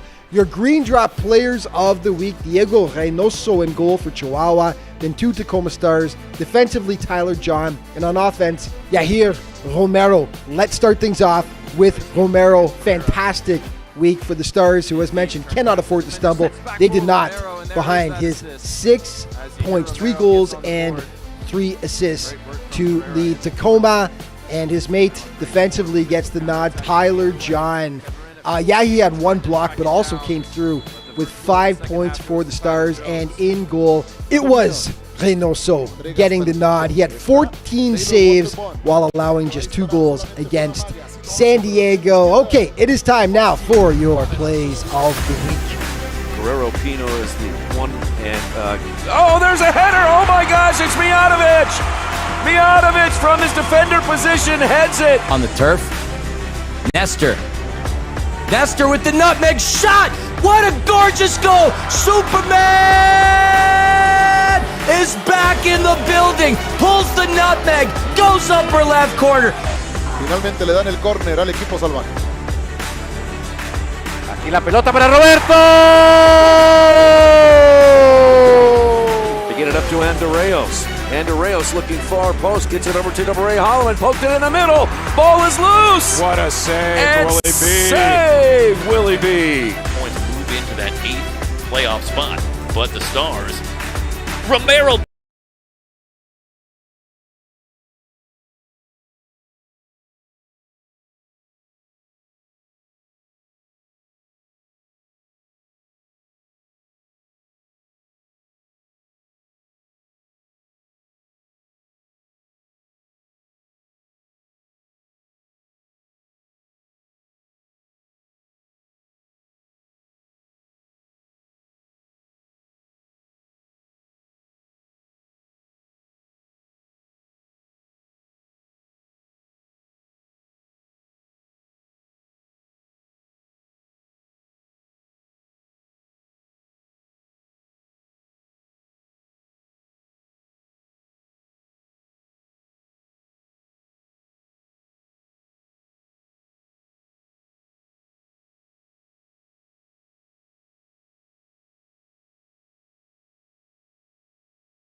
Get the latest news on the MASL and your favorite teams by following MASL Soccer on Facebook and Instagram, and MASL Twitter, MASL Arena on Twitter.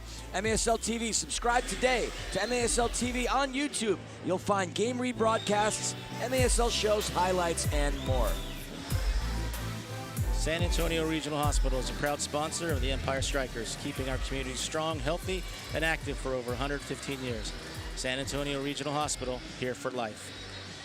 Folks, you saw the halftime performance of Samantha and Chaco as they were singing Proud to be an American with Israel Cisse on stage with them. And Cisse found refuge here in the United States as an 11-year-old seeking political asylum from a war-torn Sierra Leone country. And since he's been here, he's obviously excelled in so many ways. Originally settling in Maryland, found his way over to high school, IMG Academy down in Montverde, Florida, and playing professional indoor. And well, he gets to coach. It's a big part of the community here in the Inland Empire. And Israel Cisse, in his own words, he'll tell you, as quoted in an interview that he did with Gunnar Burnt, says, "I'm not supposed to be here today." He witnessed a lot of members of his family die in Sierra Leone, and we're very fortunate and really happy that Israel Cisse is here with us, and we get to celebrate his legacy here in the Major Arena Soccer League. Yeah, it was nice to see Kai Kamara say some kind words at halftime. You know, I coached against Kai while he was at Cal State Dominguez Hills, and just another positive influence that Cisse has had here in the Inland Empire. Of course, now by Kai Kamara, we saw him on our screens. I know you folks at home didn't get a chance to see him, but both players from Sierra Leone, both carving out incredible careers. Pass into Childs. Childs' shot off the mark. 22 shots by the Strykers to the Sockers 10, but the story for me on the San Diego side, the return of Danny Waltman. What a half he had. Unbelievable. Well, believable, because he's been doing it for years and years. He's just, he's a pro. He's a consummate pro. There's contact on the turf as Brian Orozco collides with Ortega. And yeah, he got twisted a little, rolled over maybe.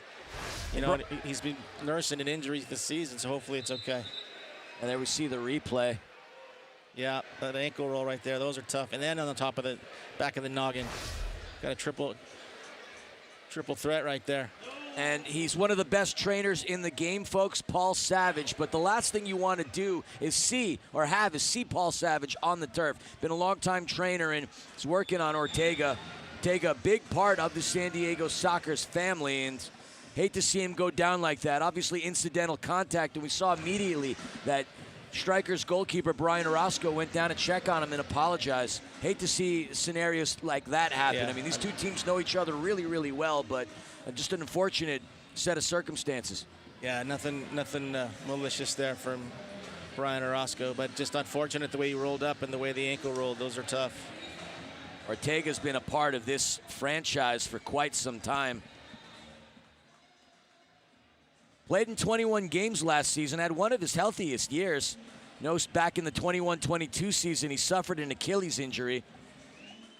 But it looks like he's back up, and he acknowledged Brian Orozco, and Orozco did show his apologies there, so nice display of sportsmanship on both sides. Both class acts. Class acts indeed.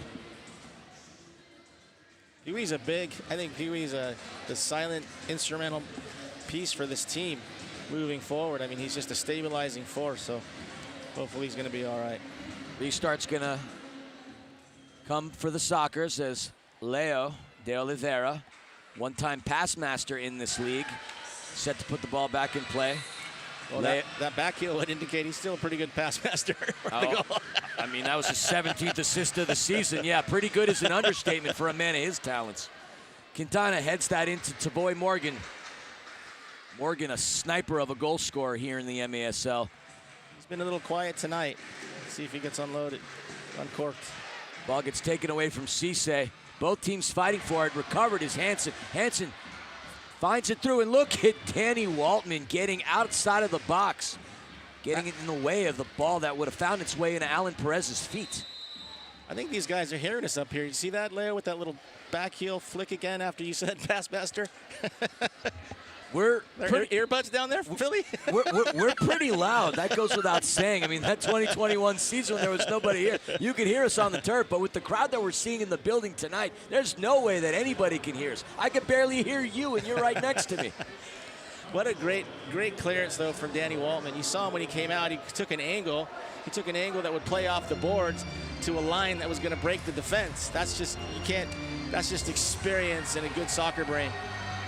A good soccer brain. High IQ for sure. Polo Hernandez applying pressure, taken away by Alami. Alami hangs on to it. Denying it is Christian Quintana. Quintana, just such a big acquisition for San Diego out of Garland, Texas. I mean, he started the season with the Dallas Sidekicks, playing in 15 games, and this is his 7th appearance for San Diego. He's quite nimble. Nimble in the white jersey. Quintana. Quintana, several seasons in the Major Arena Soccer League. Ciro over to Orozco. Orozco to Alami. His touch goes over to Stinson.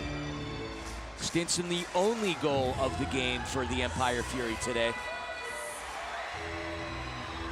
If the Fury are going to look to break through and chop at this Soccer's lead, you know the goals are going to come either via Stinson, Fabian, or Alami. At least that's where you'd put your money. That's where the expectation, for sure. For sure. Stinson with 27 on the season, Fabian with 24, and Alami with 15. But Alan Perez is there, and there is a deflection shot from Bradley. Quintana gets in the way of it again, and you can see him with the fist bump. He's fired up. He's looking quicker, isn't he? Quicker than what? You were talking about him in a green jersey before. The pass from Stinson to Fabian. Fabian puts Gutierrez on skates. The pass over to the Stinger. Stinson, a player who's very tough to dispossess. Into De Leon. De Leon fires it, coming off of the head of Drew Ruggles. Any normal human being, that probably would have concussed him. But Drew Ruggles gets in the way. And the Fury tried a quick restart.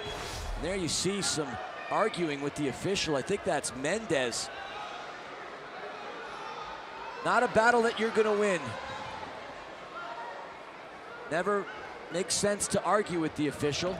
San Diego's never had a shortage for talking to an official, though. Palmer, all in the restart. Fabian thought about the one-timer. Into Alami off the wall. Alami shot saved by Waltman. Ball is loose, broken up. One-on-one with Mendez and Orozco. Fabian tracks back, but Mendez! Seba Mendez with the confident goal puts the Sockers up by a score of 5-1. That's just a clinical finish.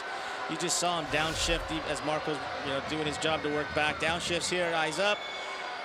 Plant, hit. Good, just a great one for young players again.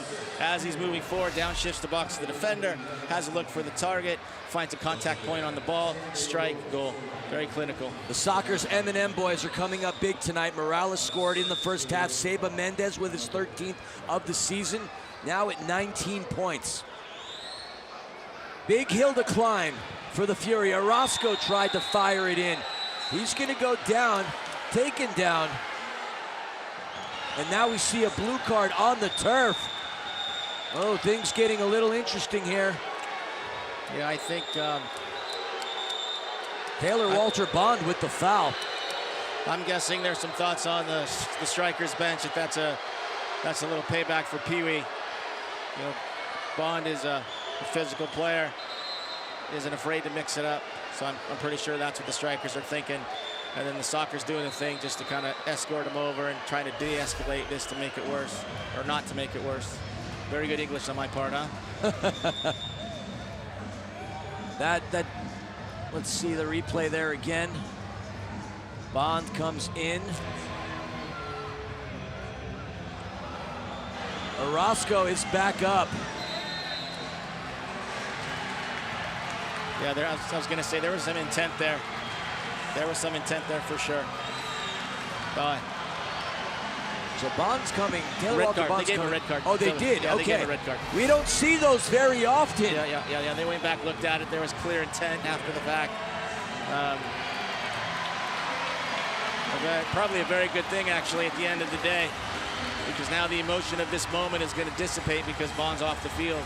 Because I'm sure, they would be chirping back and forth the rest of the game had he stayed on. That could easily go one of two ways. The Empire can look to fold after that aggressive attempt, or they can use this momentum right now without a key member of San Diego's team in Taylor Walter Bond. A goal and an assist on the season, playing in his 13th game, but this could be the opportunity, perhaps the catalyst that the Fury need to claw their way into this game, because time isn't on their side, and San Diego can easily sit back and absorb what the Strykers are going to throw at them.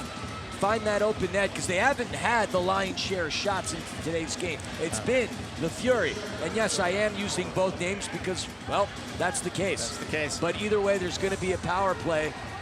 Who I can't see who's in the box. Is that Leo?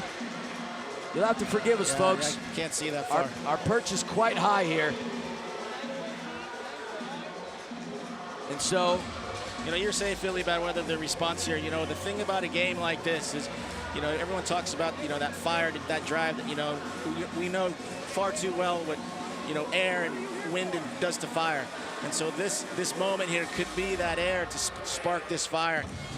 And yes, that is Leo de Oliveira. Yeah. So he's going to serve 2 minutes. So now we just got to respond. They got to take. Here's the thing. This is a great growing moment for the Strykers. We saw them last night. The game got a little chippy, and they kind of maybe lost a little bit of their emotional control. Now they've got to step up. They've got a power play, execute, put a goal away. It's going to change the mentality here, and it's going to get this crowd into it. But it's a great moment for the Strykers to grow right here, above and beyond just scoring a goal.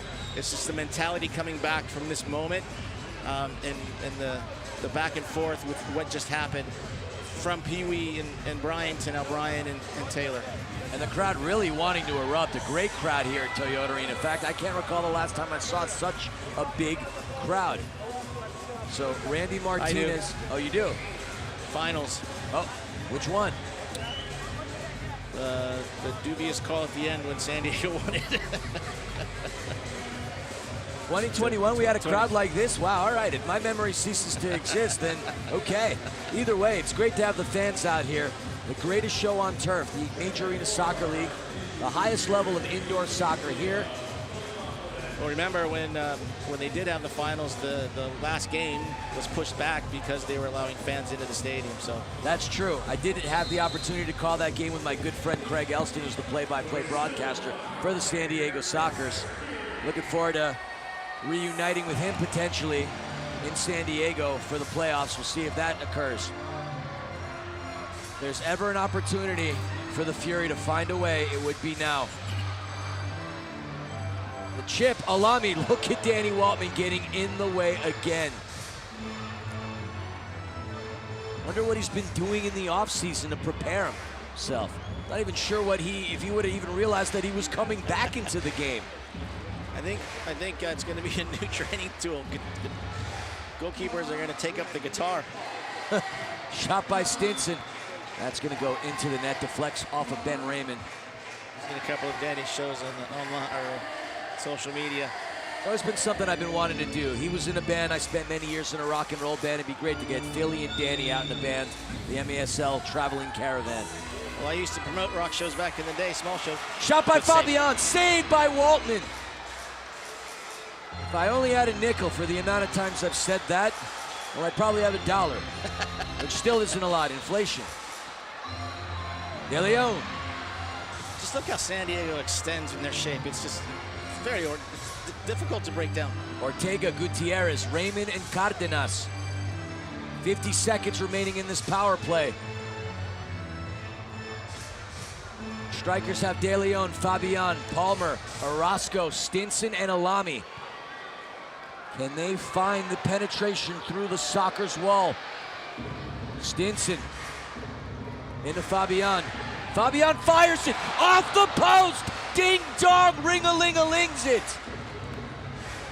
Back into the midfield to Orozco. 23 seconds remaining in the power play. Penalty kill looking very solid for San Diego. Alami with Cardenas in front of him goes over to Fabian. Fabian sees a wide open Stinson. Stinson with Raymond on him, trying to find space. And between Ortega and Raymond, they deny Stinson. And the foul's going to go against Justin. Into the boards. There it is. Looked like the official was going into his pocket, and it was little Penn and Teller, the card disappeared. Are they still playing at the Rio in Vegas, by the way?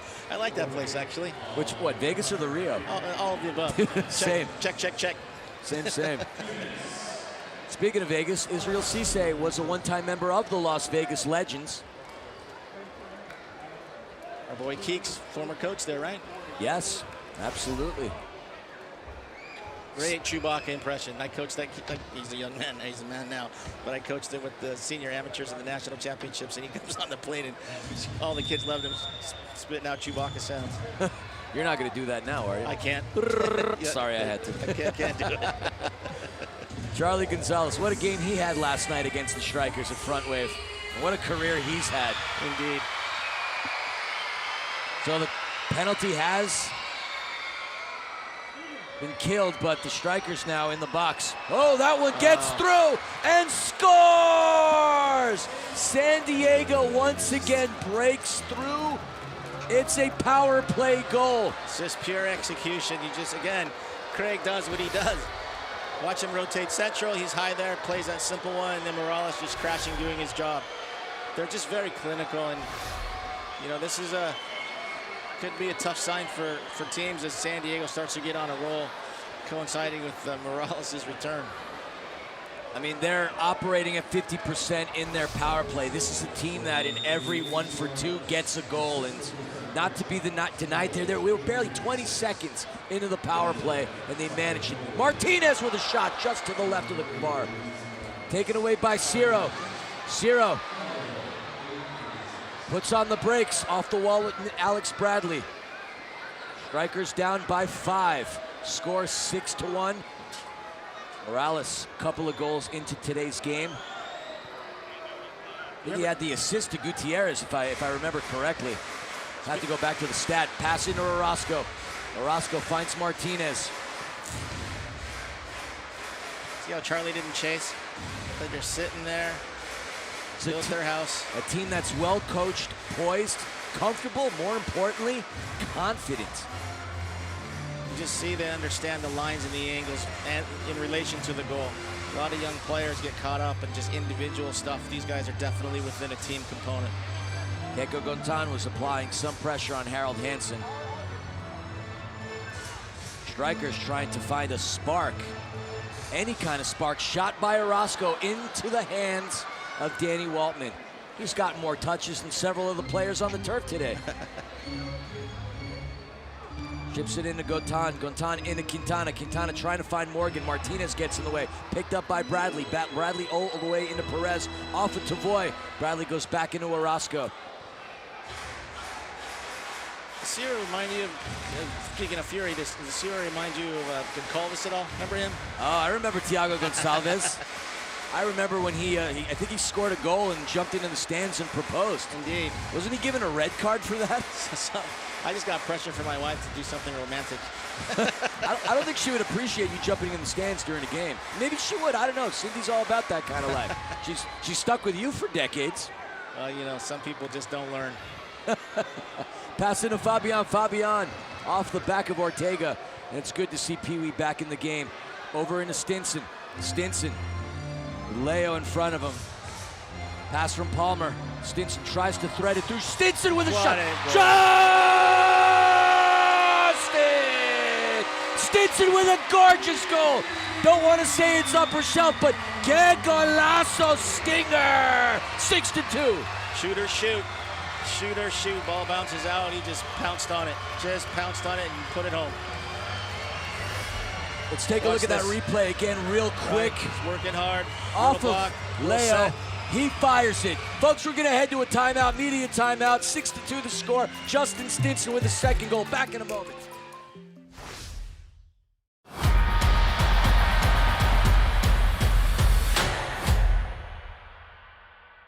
Indoor soccer fans, it's time to unleash a giant leap for fandom. Introducing MASL Indoor Soccer Fantasy Football. Build your dream team, invite your friends, and create your own draft league, all for free. Draft and trade players and win bragging rights as your team dominates the league. With MASLI Football, you're not just a fan, you're part of the action. Go to MASLI Football to sign up, get started, and play. With the call from 6th grade, we're on.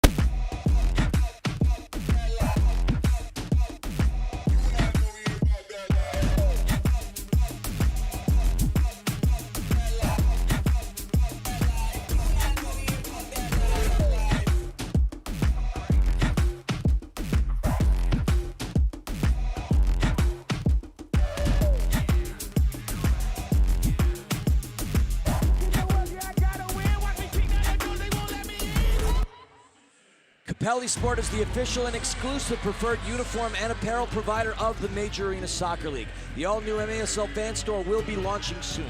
MASLsoccer.com is your home for everything Major Arena Soccer League. All the latest news, leaderboards, highlights, and more.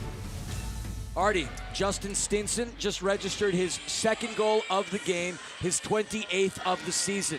The Fury are down by 4 with 6:41 remaining. What needs to happen for this team to chop their way back into the game? Give Justin sitters like that again. The kid's on fire. I mean, his dad's in town, so great moment for Papa Stinson. But yeah, they just got to keep moving the ball, breaking it down. Pass from Cisse into Perez. Perez finds Mansoure. Mansoure off of Leo, recovered by Perez. Yeah, I got a chance to talk to Mr. Stinson as well. Bumped into him in the concourse as I was admiring the crowd. Oh, a bicycle attempt by Mansoure. Just whips on it as the ball bounces in to Waltman. What a highlight that would have been. Yeah, that went from bicycle to tricycle really quick. But if he rode the tricycle, he still would have rode it then. Well, tricycle meaning it was an attempt. Fabian fires off the Recovery Lab banner. Picked up by Charlie Gonzalez. There's that soul roll I was telling you about, Philly. But Morales just finds his way through defenders like a hot knife going through a stick of butter. It's just so impressive. Alami in the press. Nice touch. Finds Fabian. But it appears that we have a whistle on the turf as Alami heads into the board.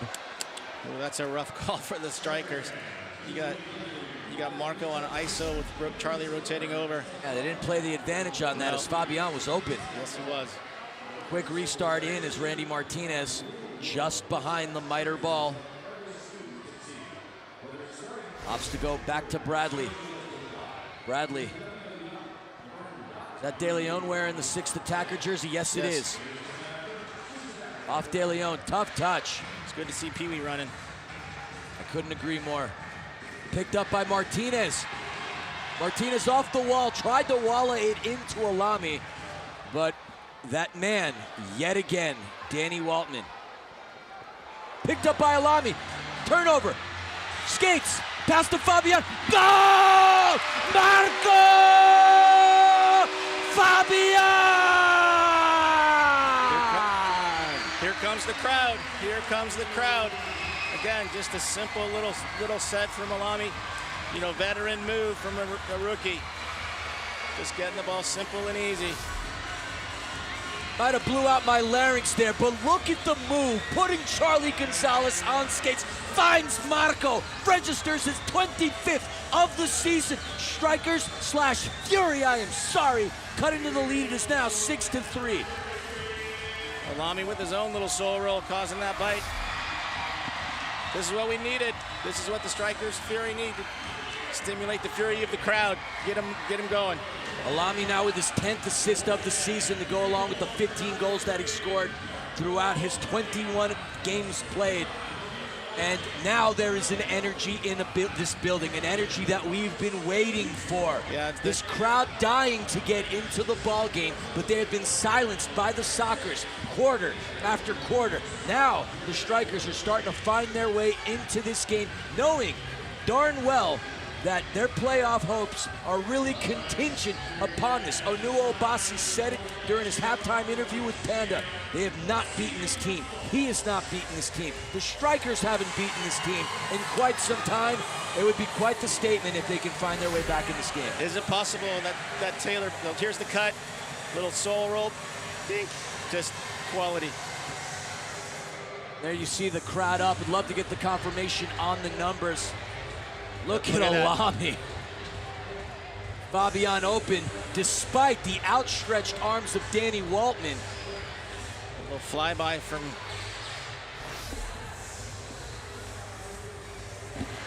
6-3 with 4:55 remaining in the third quarter. You were going to say it. I don't want to take it away from you about Taylor Walter Bond. Please finish your thought. I think that's at this moment in time, that's the moment we talked about, was if it was going to change psychologically. That could have been, right now it's looking like Coach Obasi said, hey, dial in, don't get caught up in the chippiness, let's play, let's break them down, believe in what we do. Two simple goals, quality, but simple. Morgan pushing Perez off of it. He stays steady, goes into, thought he had Cardenas for a second, now he does. Recovered by Mo Guy, the captain, Israel Cisse. Will this be his final appearance wearing the Fury/Strykers logo? Can't fix your boots while they're still on the floor. He does draw the foul. Him, along with Leo de Oliveira, one-time teammates, as Leo did spend some time as a member of the Fury. Polo Hernandez into Stinson, Stinson over into Palmer. MASL on Sundays, baby. No place I'd rather be. Justin wants the ball. Feed the beast. Looking for a hat trick. Stinson having one of his best seasons ever in this league. Without a doubt, without a doubt. But it comes off his defending, Philly. You know, he's just active, he's more engaged. It's just, his game is flowing because his body is flowing, right? The oxygen's. The pass, oh, we've seen Harold Hansen score a beautiful bike last season on St. Paddy's Day. The very first CBS Sports Golazo Network broadcast we had, I thought he was going to replicate that. I was getting ready to stand up and jump because you were thinking, harnessing your inner Van Halen? Yeah. I think of teachers when I think of Van Halen. I think of Panama. Unfortunately, a lot of fans of the United States men's national team are thinking a lot about Panama these days, too. Recovered by Hansen. Hansen got past Leo, but that touch led to Ruggles. Pass from Leo into Drew. Drew with a goal into today's game already. Tries to wallet it into himself. Still with it, broken up. Recovered. Stinson. Look at how he threaded that through. Into Cisse. Cisse getting tripped up, though. No whistle on the turf. Would have been Cisse with a one-on-one. Hansen's going to show his displeasure with Leo as they push each other. I'm not sure the officials saw that. Hansen needs to be careful. He's getting a little handsy with the Sockers. Getting a lot more errant passes now from the Sockers. And Charlie Gonzalez takes him down. The official's going to blow the whistle. Cabeza.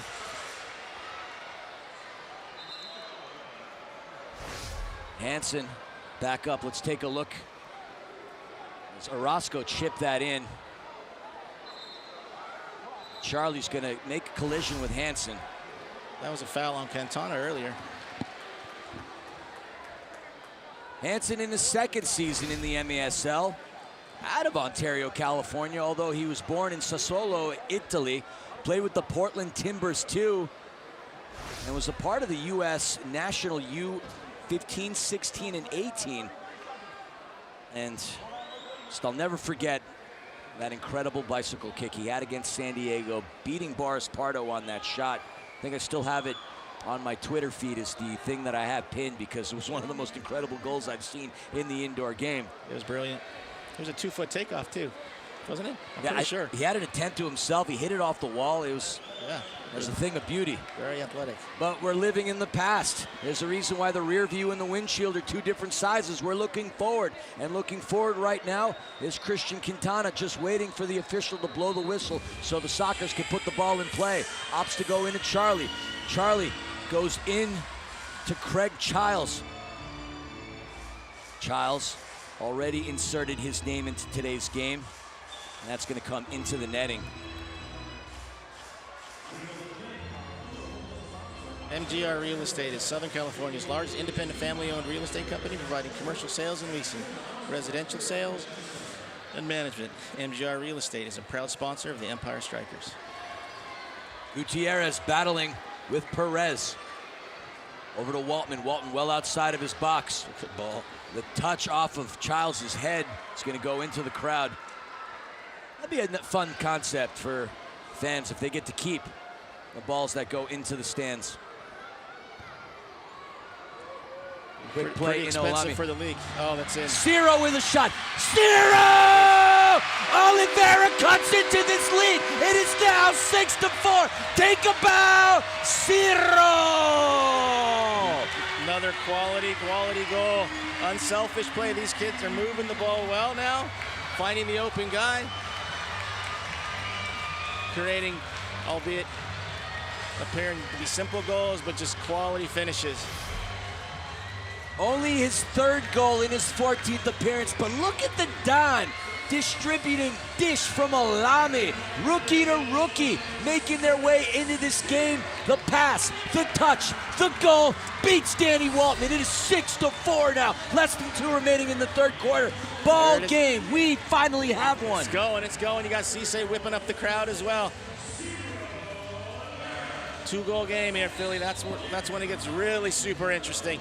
Ciro, a rookie in the MASL, out of Brazil. Played for the Roadrunners, the Cal State Bakersfield, before he headed on over to Cal Poly Pomona. And prior to his time playing for the Fury/Strykers, he was in Nisa playing for the LA Force. And that's going to come off of, looks like it comes off of Leo. The Fury still have the ball, minute 36 remaining. Oh, what a turn of events it would be if they can find one more before heading into the fourth quarter. But San Diego's defense has been stingy.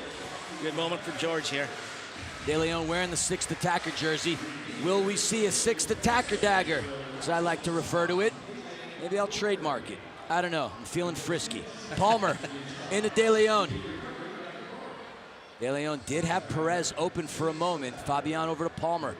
Palmer, who's been a dime-dishing dynamo this entire season, currently leading the Strykers in that category. Less than a minute remaining here in the quarter. Ortega, he gets taken down. It's going to be Soccer's ball.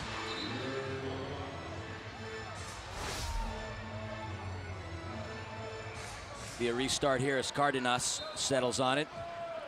A number of outlaws that we see on the turf between Cardenas and Morales and De Leon and Mendez.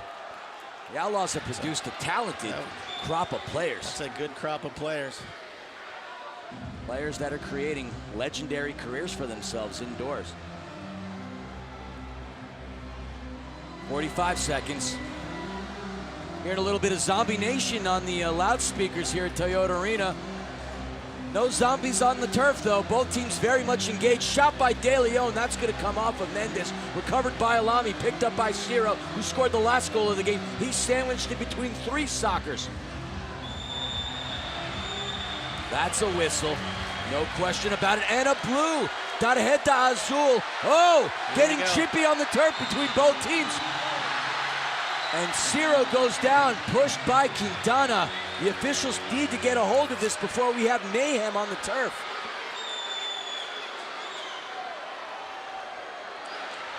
Talk about passion, both teams going at one another. And Mendez is going to have a dialogue with his old teammate De Leon. Clearly no love lost between these former Outlaws. Game's on the line, there are no friends.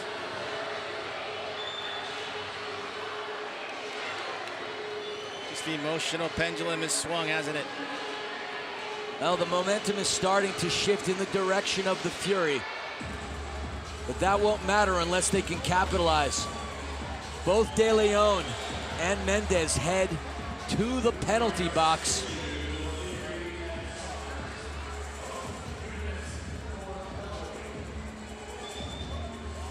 Let's take a look at the replay again. There's the battle as Ciro was sandwiched in. Looked like he tripped for a moment. Let's take a look at what occurred. Oh, the elbow. Little elbow to the back of the shoulder blade there. Ciro and Alami came down. Yeah, George saw the thing, saw it straight away. There we see Mendez pointing his finger, going at his former teammate, De Leon. Yeah. He touched him. That's going to get you a blue card. Well, we did see Quintana push down Ciro. Nothing transpired there. So we're being told by our wonderful production staff that the officials are reviewing the footage. So there might be some more, as we saw moments of carnage here in the third quarter. That's dangerous stuff. You just see that. It's when I taught self-defense at the college, that's that elbow you throw. The last thing I'd ever want to do is run into your elbow, or anybody's elbow for that matter.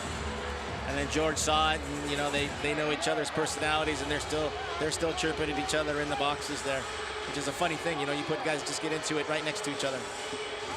You'd see it in hockey. Players are still chirping at each other. See Mark Wolf and John Spire in the box. Can't have them become part of the game too.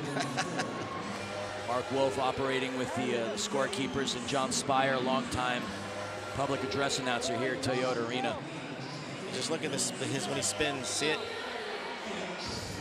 All right, so the official goes into the pocket, pulls out that tarjeta azul, the blue card. It's confirmed. I think they're going to leave Quintana alone, it looks like. And I know that's not, for a second I thought we saw a challenge flag, but no, that's the sixth attacker jersey that George De Leon was wearing.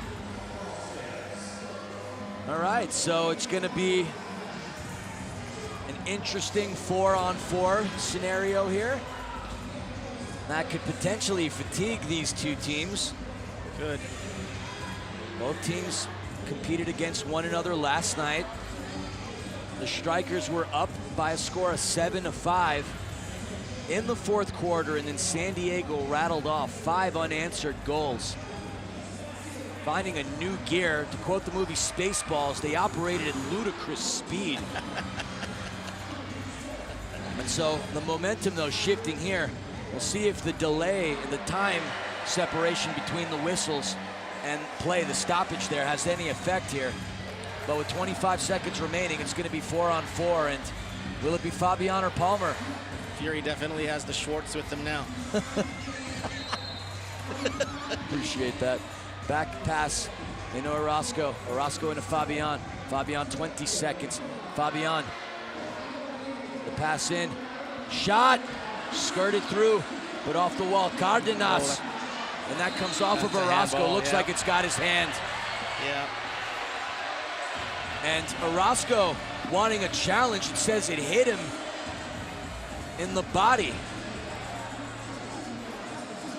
Now there's going to be a conference in the midfield between both teams.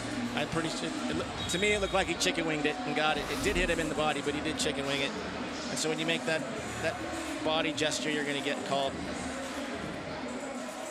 So just a reaction, look. Beep. See the arm? Orozco has compiled some penalty minutes this season. He's a competitor, that one. Oh, he plays with tenacity and heart. No denying that. That's just not a natural, you know. So now the man advantage is going to favor San Diego, and as they've done time and time again. Step it up. It's a clear goal scoring chance, so it's going to be a shootout for Childs, it looks like. Good placing, trying to get in his head. Hi, Craig, how you doing? You haven't missed in a while. You're really good right now.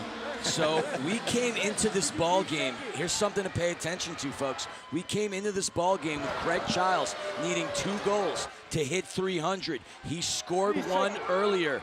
If he can convert on this, this is a huge, momentous milestone opportunity for the captain. That will be 300 if he manages to convert on this. Some objects coming out from the stands. Looks like those little mini stress soccer balls. Third quarter balls. Funny enough, Mitchell Cardenas, the recipient of both of them. All right, this is going to be an interesting moment. Clayson DeLima, known for his shot-stopping abilities, is going to face Craig Childs. I doubt DeLima wants to be a footnote in Childs' history. Will he be the goalkeeper to make the save? Childs, welcome to the 300 Club, Craig Childs. He now puts up the San Diego Sockers to a score of 7-4, up 3. Craig Childs, take a bow. You needed 2 goals to get to 300. You had 2 goals today. You now have 300. Just look how calm he is. It's just such a, it's an art. It's an art, no pun intended. Just so calm, so calm.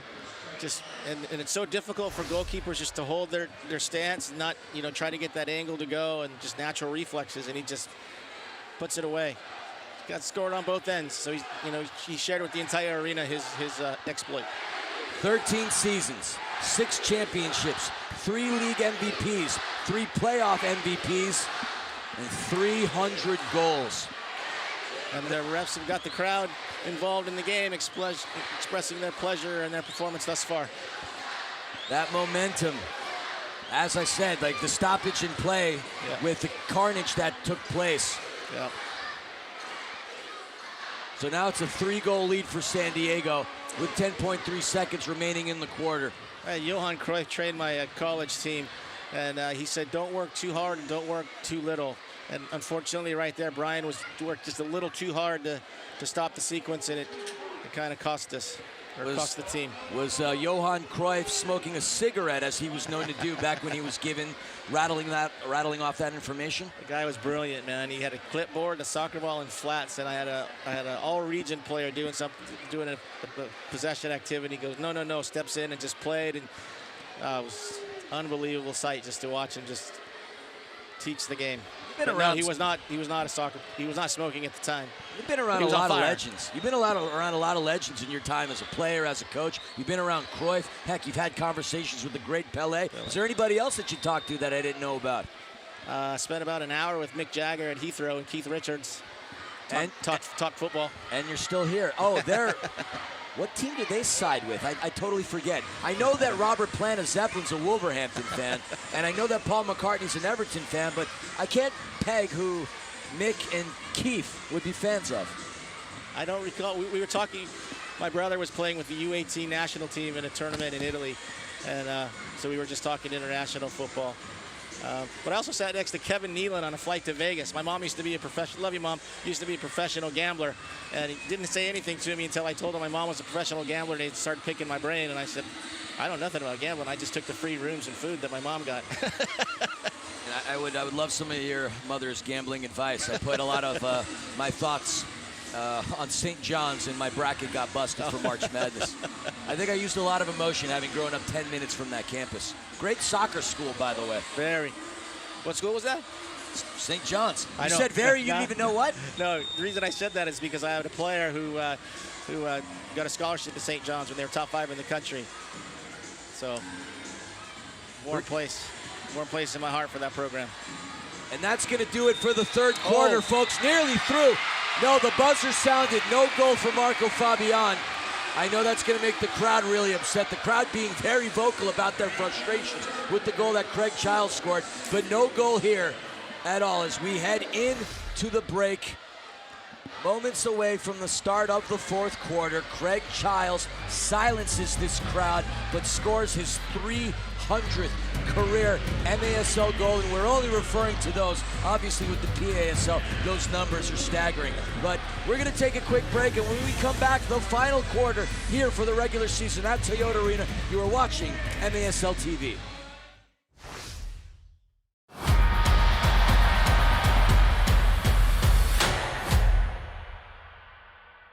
The wait is over. The 2025 MASL season is here. Bigger and better than ever. Get ready for high-speed action, jaw-dropping goals, and fierce competition as your favorite teams battle it out on the field. With intense rivalries, unforgettable moments, and new stars rising, the MASL delivers excitement every week. Get your tickets now and be part of the excitement, because this season, the action is non-stop. Are you looking for inspiration? The FYI podcast delivers stories of inspiring individuals like the Strykers, Marco Fabian, Momo, and their remarkable personal journeys. Because you're going to see people from all parts of life. They're us, everyday people facing everyday obstacles, and how they overcome them is a blueprint for all of us to learn from. If you want to be inspired, subscribe to the FYI podcast.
Get the latest news on the MASL and your favorite teams by following MASL Soccer on Facebook and Instagram and MASL Arena on Twitter. MASL Mondays, catch it every Monday night on MASL TV on YouTube and CBS Sports Golasso Network. The homies, Alex Bosch-Jabanski and Phil Levanko, are joined each week by special guests from across the league to recap the weekend's games and discuss the league's hot topics. Disagree with the call tonight? And there have been a few. You might just see it on the MASL's most controversial show, Under Review, with the homie, once again, man's everywhere, Phil Levanko and MASL head referee Ryan Sigich. Catch it every Friday on YouTube. Playoffs? We talk about playoffs? Darn right we talk about playoffs. Tickets are available. Join our 8 teams in sunny San Diego as they square off in the MASL Ron Newman Cup playoffs. Visit frontwavearena.com to reserve your seats today. I'll be there. Artie will be there. The Sockers will be there. The question is, will the Strykers be there? Artie, it's been an exciting game so far. Definitely. Should have an explosive fourth quarter coming up I would here. expect it. San Diego's getting a bit tired. They're a little slow on their rotation, so bodes well for the Strykers. But you look at the shot differential between both teams, it's staggering. The Strykers have 34 shots, but only 4 goals to their credit. The Sockers, on the other hand, 13 and 7. This is a team that is clinical, and their conversion rate off the charts tonight. Well, I think the last 2 goals for the Strykers kind of show you the difference in the quality of what goals come from there versus taking shots. You also have to look at how many opportunities are created from those shots from distance that are rebounding back forward to start the counter, and those create issues. So shots are good, but at the end of the day, you're not rewarded for shots. You gotta score goals. Scoring goals is something that Craig Childs has done twice today. 2 off a shootout. Justin Stinson's also scored goals today. 2. And Israel Cisse's on the turf. That's sincerely not what you would want to have today. As trainers from both sides, both teams go to 10 to the captain. He stepped on his foot, it looked like, and then rolled it awkwardly outward. And Cisse doesn't go down. No, he doesn't. Not like this. And he doesn't embellish, never known for that. No, it's not in his DNA, it's not in his culture, it's not who he is, you know. Trainer for the Strykers, Daisy Zapien, and then Paul Savage. are both tending to Cisse, and even Drew Ruggles is having a conversation with the captain. No disrespect to the Strykers trainer, but Savage going out there just shows you the person that Israel Cisse is. You see Ruggles, you saw Cardenas, you saw Leo, you see Danny Waltman. A lot of respect for Israel Cisse, not only from his own teammates, but from players around the league, players from across Major League Soccer. And Drew Ruggles, Abdul Mansoure, Pee Wee Ortega, and both trainers are going to help up Cisse. Oh, captain, my captain, the heart and soul of this team. And it doesn't even look like he can put pressure down as Ciro and two members, it's Ruggles and I think that's Ortega, are helping the captain off. If this is the final moments that we will see the captain on the turf, you and I need to stand up. 100%. My emotions are there. I'm trying to hold back the tears. This is the last way that I want to remember Israel Cisse. Israel, the heart and soul. That's got to get the crowd into this. That has to fire up the Fury tonight. It's got to get them going. And look at the display of sportsmanship as Drew Ruggles once again showing respect. That's the type of player Israel Cisse is. That's the level of attention and respect that he commands. That's the type of man he is. You know, as coaches, we always say we're going to treat you as a human being first. And that's the type of man he is. And I'm just happy that he was able to get off the floor and walk off there, because I know for him that meant a lot. This is a very emotional day from so many perspectives. But of course, the main reason is because of number 23. If there is ever a player that deserves his number retired or a statue in front of this building, it is Cisse. He's been here from the get-go. He's been here since day one. Nobody's had the tenure. Mansoure, Leo. Hansen with a shot to flex. And from what we're hearing, oh, there's an attempt. Another attempt. Mansoure! Abdul! Goal! Fury! Perseverance pays. Perseverance pays. He just stayed on track, stayed on task. His job was to score goals, eyes wide open, waiting for the ball to come off, little paddle ball, little walla paddle ball, boom, off the wall. Thank you very much. You From a said seated it. Position. Persistence does pay off, and for Mansoure registers his 8th goal. I don't think I ever gave a goal call quite like that. Now I know I don't have much in my vocal cords anymore, but it is emotional, and you'll have to forgive me. Seeing Cisse getting carried off the field brought tears to my eye. They're still misty. What a response, though, for the captain, huh? What a response. But the Strykers still down by 2 goals with 14:18 remaining. They have the time. The question is, do they have the gumption? Clayson DeLima still in the ball game. That's tough. That one goes out and into the box. Seems like Mendez and Orozco have been in there for quite some time, and I want to give a quick shout out to my colleague down in Dallas, Robert Mullins. I know we gave a lot of love to the Texas Outlaws, but all the players we talked about also came from the Dallas Sidekicks. Texas is a hotbed. Texas is a hotbed for talent. Top of the arc restart for San Diego. San Diego's clinical here. Philly, let's see what happens. Look at Childs wants it. You got Morales lurking on the bottom, exchanging panels.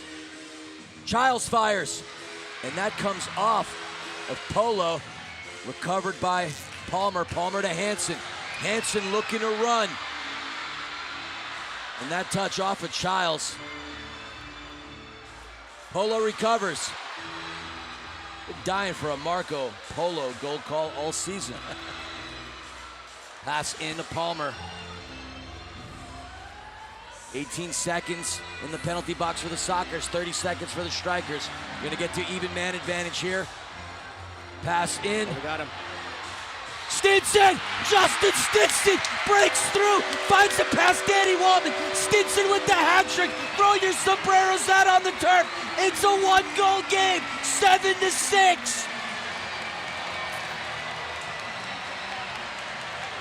Just a quality. You know, we're just talking about it, you know, just the situational play, getting the ball.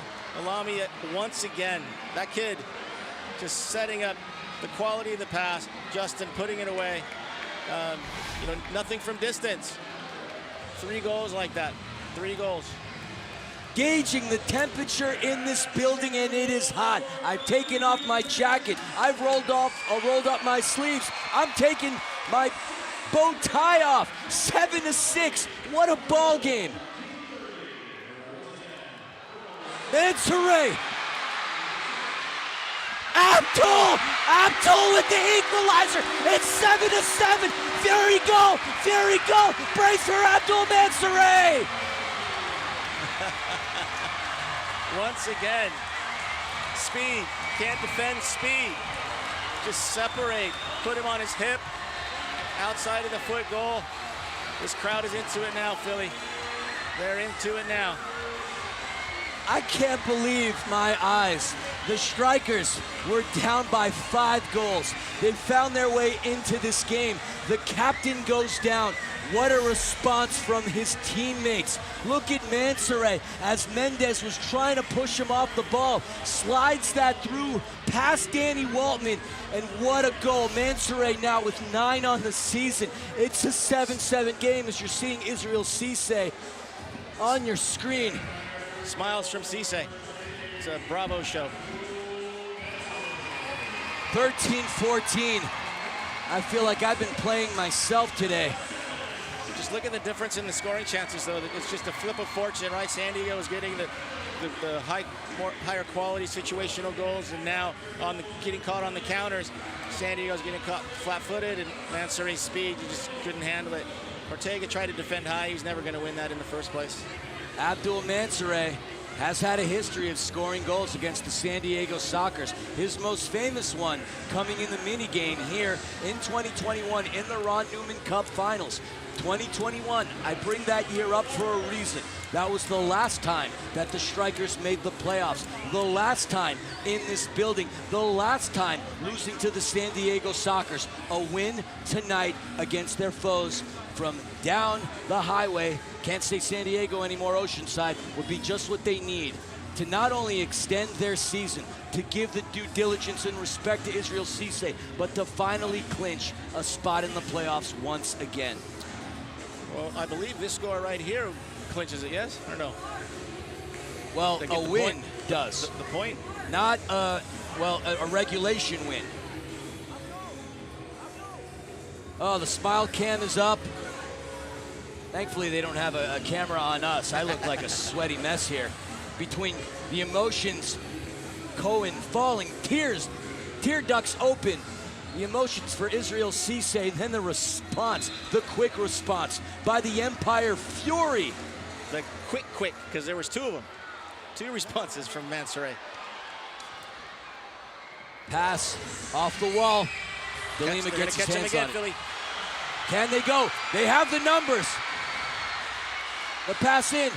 Martinez's shot. That's going to come off of Charlie. Oye madre, soy amigo. I am gasping here. What a game. What an incredible game of indoor soccer. And for those that are new, tuning in for the first time, we see stuff like this time and time again. We're not calling it the greatest show on turf to puff out our chest and tell you something that's not true. No, this truly is the greatest show on turf. I believe it. Artie believes it. Around 7,000 fans in this building believe it. But will the Fury have the belief to win? And a timeout called by the Empire. It's a good call. Organize it, get it set. 12 minutes and 55 remaining in this 4th quarter. It's going to be a long 12 minutes and 55 seconds. Join the Hope Through Housing Foundation in empowering children and families in the Inland Empire and beyond through after-school programs and financial coaching. To learn more and see how Hope is making a difference, visit hopethroughhousing.org.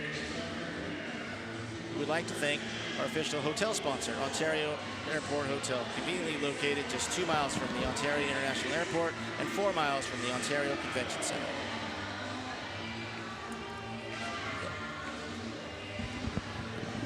So right now, just trying to get their senses, getting ready to play, get organized, put together a sequence to frame that's going to create hopefully a tap-in goal.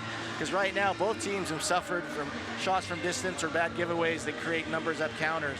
I mean, gosh, they had a 3v1 right there. And, too bad. Looked like the ball got caught up on Momo a little bit, or a little slow roller on the change to Randy, but they had someone on the back stick if they could have put that together quicker. But they're catching them. They're catching them, they're catching them, they're catching them, and that's the whole thing. Creating imbalance on counters and finding that free guy. And the Strykers have changed their profile of scoring situations or chances in the second half, and it's paying off for them. It'll be an intriguing chess match between Onuo Obasi and Phil Salvaggio. We know Phil is an excellent coach. The Sockers are a well-coached team. They play with confidence. They play with poise. They play with chemistry. And this Empire Strikers / Fury team is really battled hard into this, but we know that the Sockers do have that extra gear that they could easily fall into. And let's see if that timeout is where they can capitalize on this, or will it be the Empire? The crowd very much into this one. Fabian over to Stinson. What a couple of games he's had as of late. What a season he's had. De Leon back over to Stinson. You just talked about coaching right there, Philly. You saw there, I mean, Justin's had the hot hand, and you saw Pee Wee kind of spying like in football where the linebacker spies on the quarterback, and you saw Fabian get the ball, and he was looking to cut that to a little shortcut to Justin to run on with his right foot, but again, Pee Wee spying, shifted over and took away that chance. So two good coaches going at it right now. A young coach and a veteran coach. The pass into Fabian to Alami. Alami, his assists today have been a big part of the Strikers' comeback. He's had a very unselfish day. Oh, and he's the type of player that could easily have scored the goals himself. But that unselfish trait is what's led to goals by Fabian and a couple others. Orozco back onto the turf. Nobody's in the penalty box. Stinson off the wall. Picked up. Fabian has it. Fabian can find another. Boy, the roof gonna blow off of this building. Seeing Fabian jerseys in the crowd. Fabian with an illustrious career. Gold medalist with Mexico in the 2012 London Games, where Mexico beat Brazil. Played with Chivas de Guadalajara, a legendary club, one of the biggest clubs in Liga MX in Mexico. Won a trophy, the Pokal, in the Bundesliga with Eintracht Frankfurt, a team not known to win many trophies. He has been a part of so many success stories. De Leon gets the wrong end of his foot off. He would have had Waltman beat. Fabian fires. Oh! Waltman gets his paws all over Fabian's shot. It's as if time stopped the minute Waltman put his hands on it. Taken away by Mansoure. Oh! Abdul!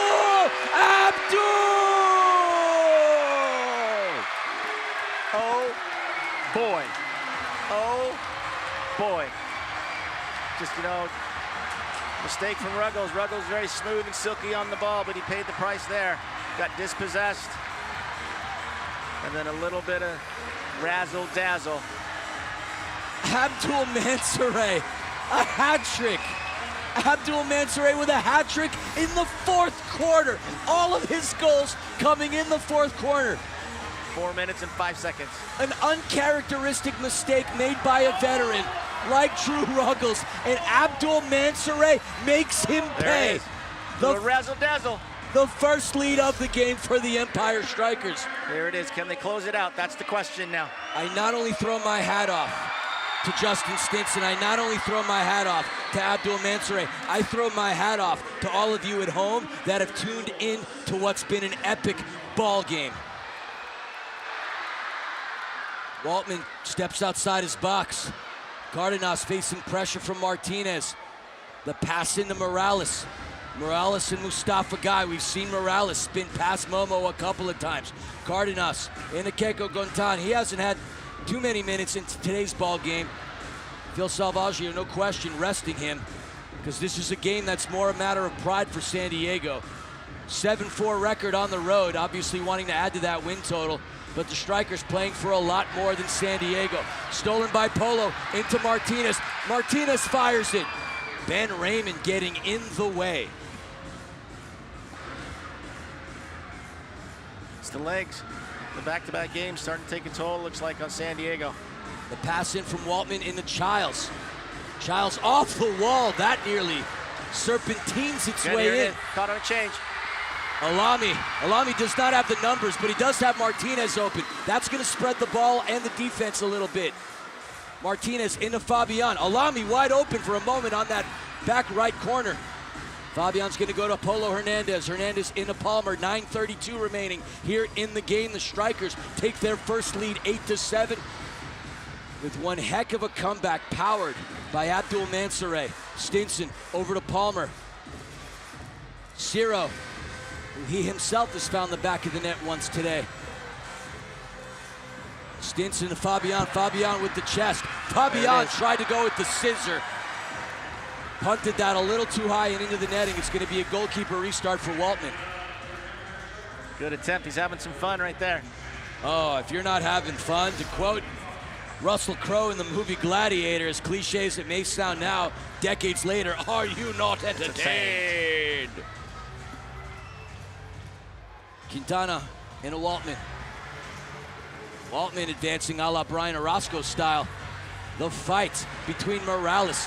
And Morales pulls down Alami. That's going to be a foul. Pulls him down right in front of the Strykers bench. Morales questioning the officials as to why that was a foul. Mansoureh, there we see him chatting a little bit with the officials. Oh, as this game progresses, see if I have any more of a voice left. Unquestionably one of the most entertaining and fun games I've had the opportunity to call. It's an honor and a privilege to do this with you, my friend. We've had some games to watch here, Philly. We have, We've indeed. had some games. Milwaukee, Chihuahua, now this one. Ruggles is going to chip it through. Picked up by Orozco. Again. Quintana and Alami. Veneer and Christian. Quintana wins that one. And there's a whistle. Looks like, is it a foul against Ortega? Yeah. I believe it is. Quick restart from Perez into Orozco. Orozco over to De Leon. Crowd starting to do the wave here at Toyota Arena. They're getting into it. And I got to tell you, not something I'm used to seeing. Off the wall, Fabian with the touch. Fabian with the turnaround. Oh, he gets his pocket picked by Leo. What defense. But off the wall, cleared by Quintana. Orozco has it, and the officials are going to blow their whistle. The crowd throwing objects onto the turf, putting a stoppage in play. That's not the first time that we've seen that, folks. I would say probably the fourth time. We saw two balls go directly to Mitchell Cardenas back in the third quarter. Not sure why anybody in the crowd would think it's a good idea to throw anything on the turf with this level of intensity in today's ball game. Hopefully the security starts to ring these people up and boot them out of the building. Kind of took the flow of the game away too. Palmer with Mendez right by him. Palmer clears it. Finds Fabian. What a touch by Fabian. He's got Hansen charging through. Trying to get by Ruggles. Almost caught up on it. Slides it through into Hansen. Hansen over to De Leon. De Leon nowhere to go. Over to Hansen. Hansen somehow gets through three Strykers players. Recovered by the Empire. Back heel. Fabian. What a pass, though, that made its way from De Leon to Fabian. Ruggles over to Leo. Leo over to Quintana. Quintana finds Sebastian Mendez. Mendez with a 3-on-1. They have the numbers. The pass into Ortega. Ortega to Ruggles. Goal, Strykers! The equalizer by Drew Ruggles. Bottom right corner where the dust mites dwell. The game is now tied at 8-8. Drew Ruggles once again silences the crowd. A little even Steven for Ruggles there, getting the goal back that he gave away. But again, once again, look at Pee-wee's not even looking for the goal. He just sees that Ruggles on the back stick and just puts a quality pass to him, something that's easy to put away. All right, folks, we're going to head to immediate timeout. Stick around, come back. 7:19 remaining in this game. 8-8. It could go anywhere.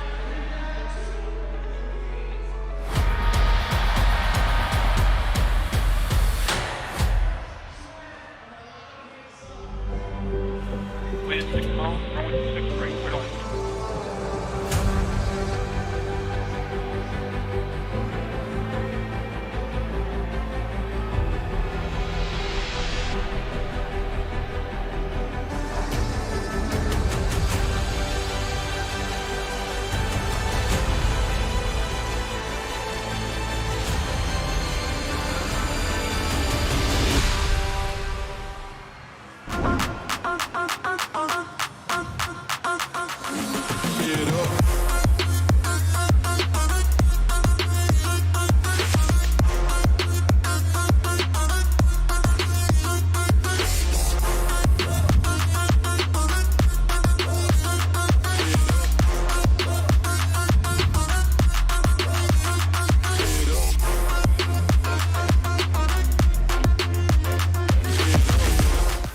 The wait is over. The 2025 MASL season is here.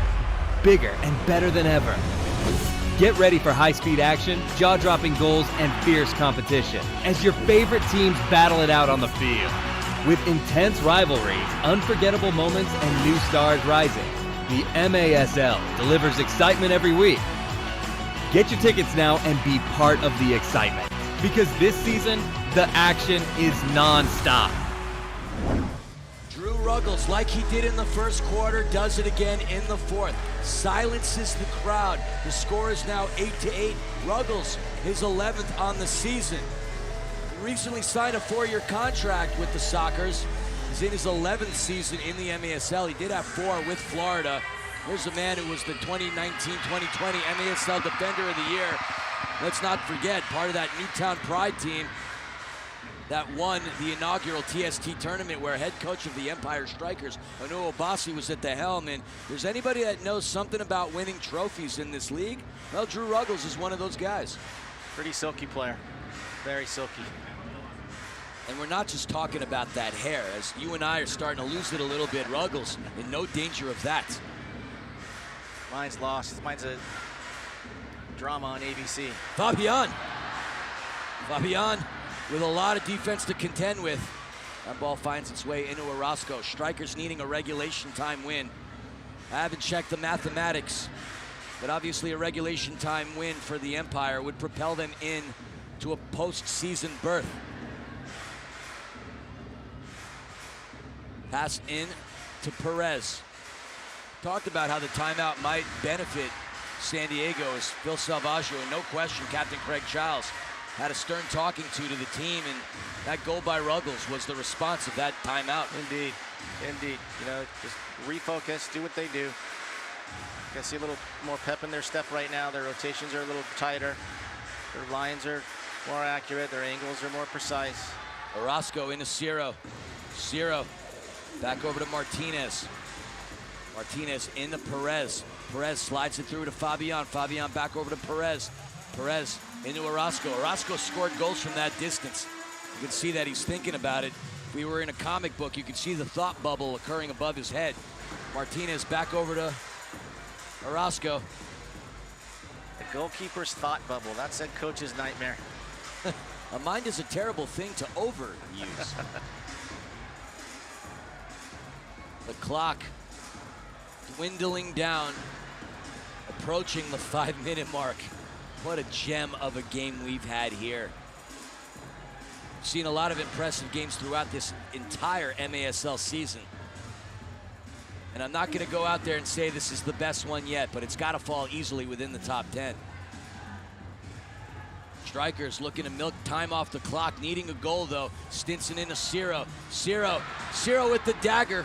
The pass into Fabian. Raymond once again gets in the way. Stinson to Marco. Marco to Perez. Shot deflects. Off the wall, headed, picked up. Cardenas clears. Alami with the turnaround. Does not get enough pepper on that steak as Waltman recovers. Ben Raymond dumps it into Cardenas. Raymond, I know, loving his time in San Diego.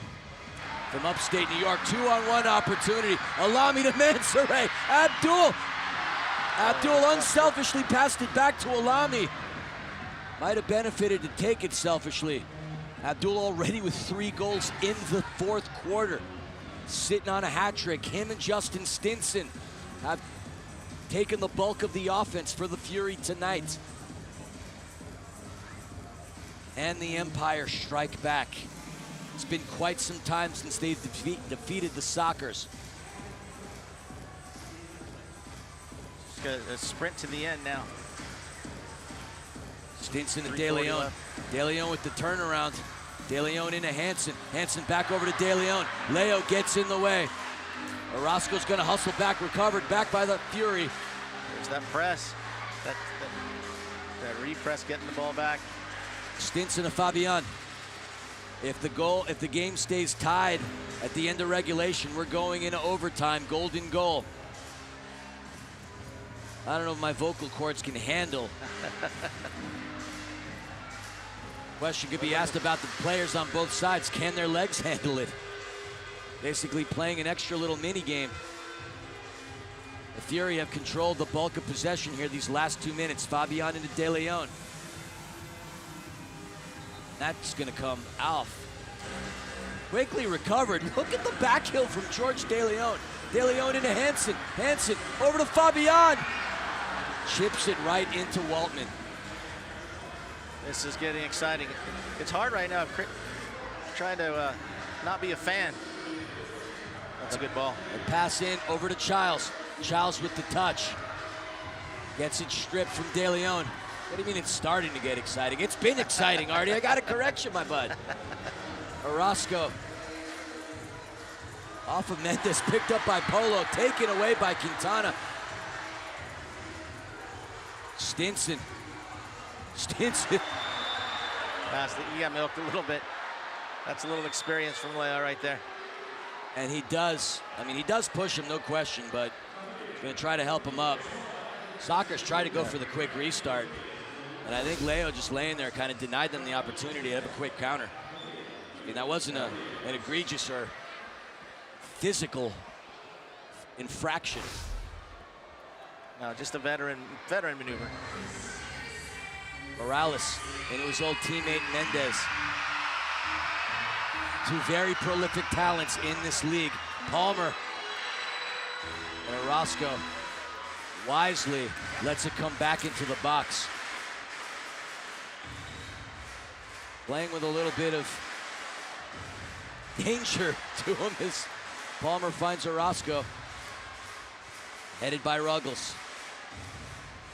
Picked up high by Martinez. Palmer has it. Recovered by San Diego. Palmer pokes it over to Orozco. Orozco advances it. Alami is going to pressure Ruggles. Waltman wisely kicking it off the wall into Ruggles. Minute 17 left. The pass, a beautiful pass, and a nice touch by Gonzalez. Charlie with Ciro marking him. Over to Ruggles, back over to Charlie. Charlie facing pressure from Ciro, connects with Cardenas.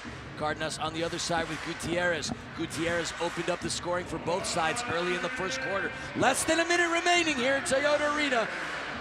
We gonna head into OT or somebody gonna close the chapter on this one? The pass in from Raymond to Gutierrez. Zombie Nation playing once again on the loudspeakers. Charlie into Cardenas. Cardenas finds the captain. Childs had Gutierrez open, but Mustafa Guy, Momo, say no mo. A little too much mustard on that pass, Philly. Ciro in traffic. Back over to Palmer. 30 seconds remaining. Alami not going to get to it as it's picked up by Gonzalez. Gonzalez into Cardenas. Wide open is Craig Childs. Calling for it. Into Gutierrez. 20 seconds. 18. The pass into Raymond. Back over to Childs. Mansoray. Raymond has it. Barring physics, that should potentially do it. Overtime. Both teams are going to secure a point, and we're heading into overtime with the score 8-8. The Strykers briefly led in this ball game 8-7, but a quick goal from San Diego denies the Strykers had an opportunity to win in regulation. And we're going to head into overtime, folks, where, as we know, anything can happen. Both teams are going to secure a point. The only question that remains is who's going to take the extra one. 8-8, you are watching the Major Arena Soccer League on MASL TV. Back for overtime in a minute.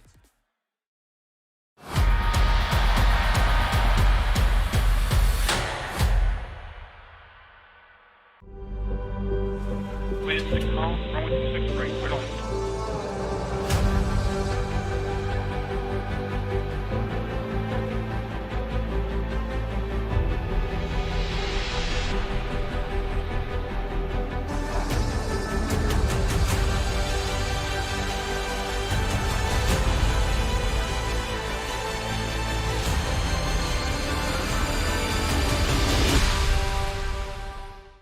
Indoor soccer fans, it's time to unleash a giant leap for fandom. Introducing MASL Indoor Soccer Fantasy Football. Build your dream team, invite your friends, and create your own draft league, all for free. Draft and trade players and win bragging rights as your team dominates the league. With MASLI Football, you're not just a fan, you're part of the action. Go to MASLI Football to sign up, get started, and play.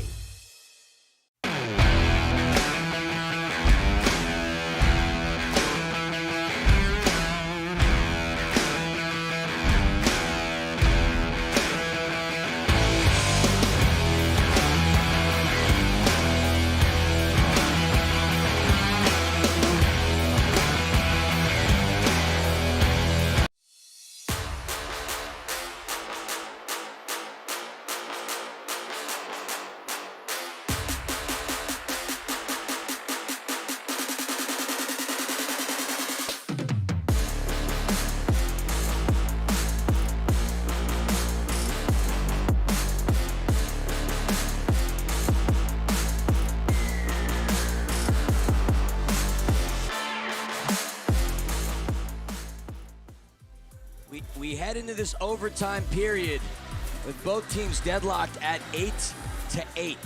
The Empire Strikers finish off regulation with 44 shots to San Diego's 15. San Diego has 8. I repeat, 8 goals on 15 shots. That's 53.3% efficiency. The Strikers have been peppering the Sockers all day long. But if they wouldn't have had a keeper as talented as Danny Waltman, and the same case could be said about Bars Pardo as well, this would be a completely different ball game. Danny Waltman very much kept the Sockers in this. There you see a nice hug between him and Brian Orozco. It's loud in here, Artie. Indeed, indeed. I think 2 points will get it done for them, right? Because 2 points puts them at 35. Stars top off at 35, then it would go goal difference. Is that right? Well, I'm not about to get my mind mended on the math just yet. What I do know is a victor needs to be crowned. 10 minutes in regulation to do so. Recovered. Hansen. The pass in. Leo. Intercepted by Hansen. That pass was intended from Leo to Ben Raymond. Weary legs pass right there. Both teams got to be feeling pretty tired, especially getting into this frame of the game after having played less than 24 hours ago. Stinson getting by Cardenas. Off the wall. Hansen. Oh! Saved by Danny the Wall. Danny Waltman. His last name does start with W-A-L. Wall ball. Stinson kicks it right off of Leo. What a game we've had. Pass off the wall into Stinson. Shot saved by Waltman. Picked up by Stinson. Ball is loose. Danny Waltman falls right on it. Quickly rolls it over to Leo. Childs was wide open, but Fabian gets his feet on it. That's going to come out of play. You saw Mansouri scoring a hat trick and tracking Childs back there on the change. Mansouri playing in what has been one of his finest games in his indoor soccer career. Out of London, England, went to college in Wilmington, Delaware. 3 big goals in the 4th quarter. Pass in, Martinez, a 2-on-2, tracking back as Quintana. Martinez is going to slow things down.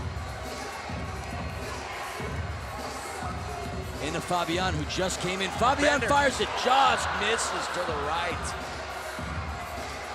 Off the wall and to Palmer. Palmer into Martinez. 90 seconds into the overtime. Martinez into Orozco. Who is going to don that Superman cape? Who's going to go into the phone booth and take away that Clark Kent status? Put on that Man of Steel cape. Fabian to Ciro. Martinez is going to come off. In comes Stinson. Stinson with a hat trick. Pretty cool to get that done in front of your dad when he's coming to check out a game. Ciro. Sure. I know you've had many proud moments, my friend. Rest in peace, Joseph the Jet Kyrell. This very arena. a big goal against the Milwaukee Wave back during that 2019-2020 season. That's one of my greatest moments. On Israel Cisse night, looking down at the captain, he is standing. And the Strykers reward him his final regular season game in his career here at Toyota Arena. The pass from Stinson to Alami. Alami has had a fine game in the Ciro. Ciro off the wall, broken up by Quintana, recovered. And Alami is going to get called for the foul. The push on Mendez directly in front of the official. Quick restart here for San Diego. A long pass into Morales. Morales with the shot. Oh, that would have been a que golazo moment. Morales has shown that capability to give us some unbelievable jaw-dropping goals. Hero or zero moment right there for Morales. That ball comes out of play as both Hansen and Cardenas fell to the turf. That was fortunate for Cardenas. That ball went out of bounds. Hansen would have bulldozed his way right through and into Danny Waltman. Hansen was hunting. As he's been doing all day. Mansoret trying to recreate a goal that he had after pickpocketing Ruggles. Pass from Mendez into Gutierrez. Gutierrez into Ruggles, off the wall. And Orozco is going to settle things. He's going to call. He's going to call for a timeout. 6 minutes and 10. Both teams going at one another like prize fighters, just trying to bait and see what the other one's going to throw. Neither team really throwing any threatening possessions or having any threatening goal-scoring moments. Yeah, it reminds me of the NCAA wrestling was this weekend championships wrestling, and the kind of looks here, in those finals, guys just not looking to make that mistake to pounce upon, and that's kind of where they're at right now. Making sure that everything's safe and simple. Don't want to be that guy.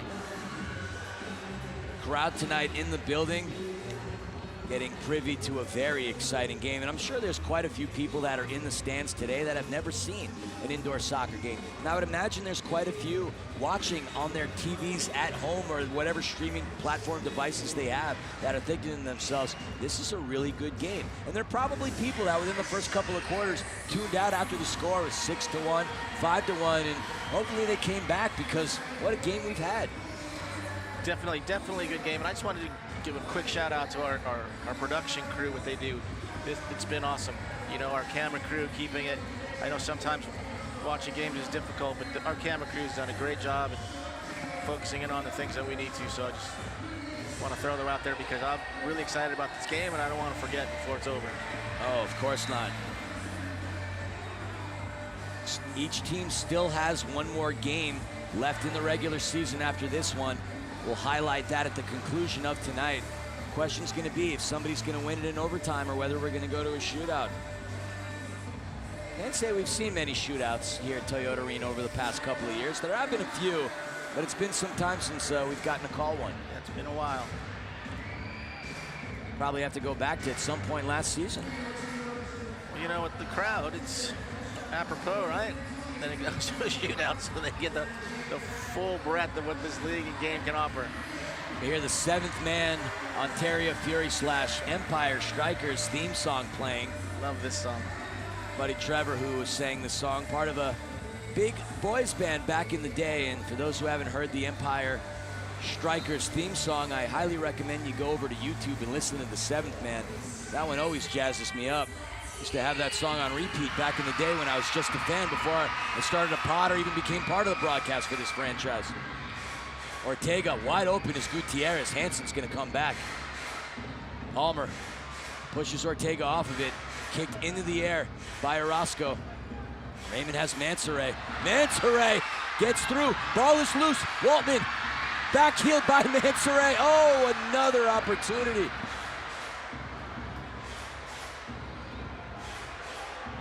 Hansen.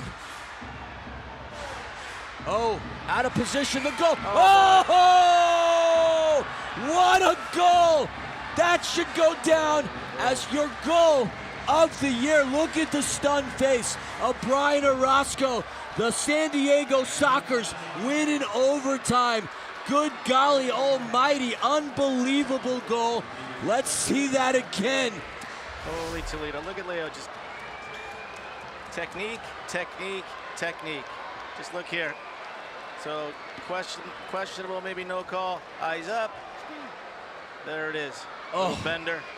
Leo de Oliveira silences this crowd with arguably one of the greatest goals you will see, and not surprised that was an indoor soccer goal. Is there some irony that it's a former Fury player and teammate of Israel Cisse that puts that goal in today?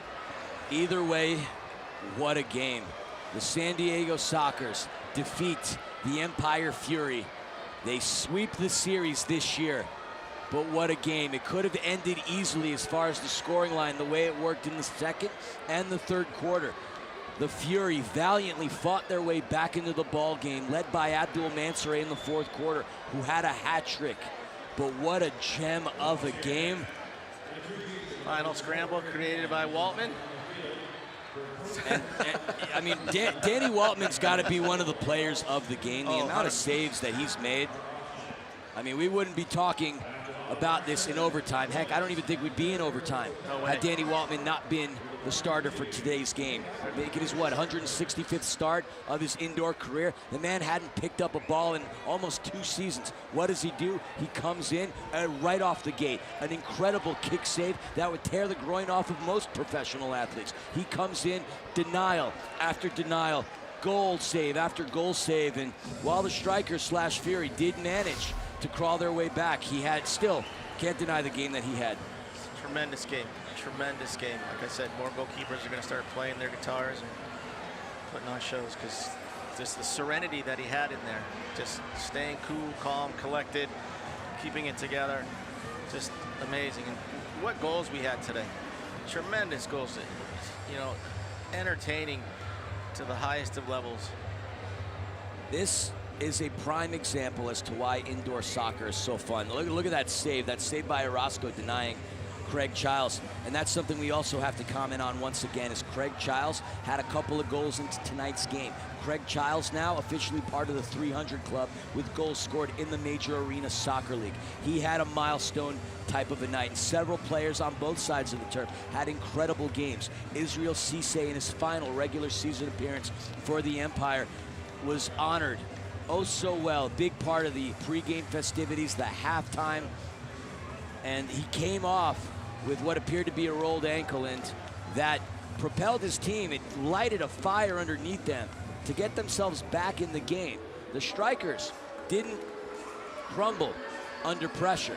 They came back and fought valiantly, but as we've seen time and time and time again, season after season after season, any time that the Strykers / Fury would find themselves in a competitive affair with the Sockers, it would come down to the Sockers winning.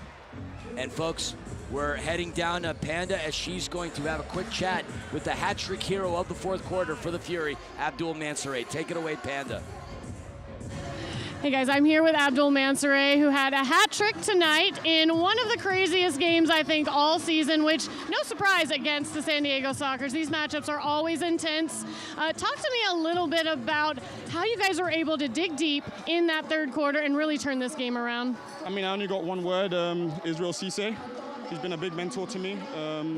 When I saw that we were down in the game like that, I was just like, this is not a game that fits what he has brought to this organization. So I knew that I had to step up, and I knew the club and the team needed to step up, which the team did. I feel like we all came together to really at least give him a good farewell. Obviously not what we planned for, but in the end of the day, we at least wanted to give that fight that he's given to this crowd and this organization for so many years.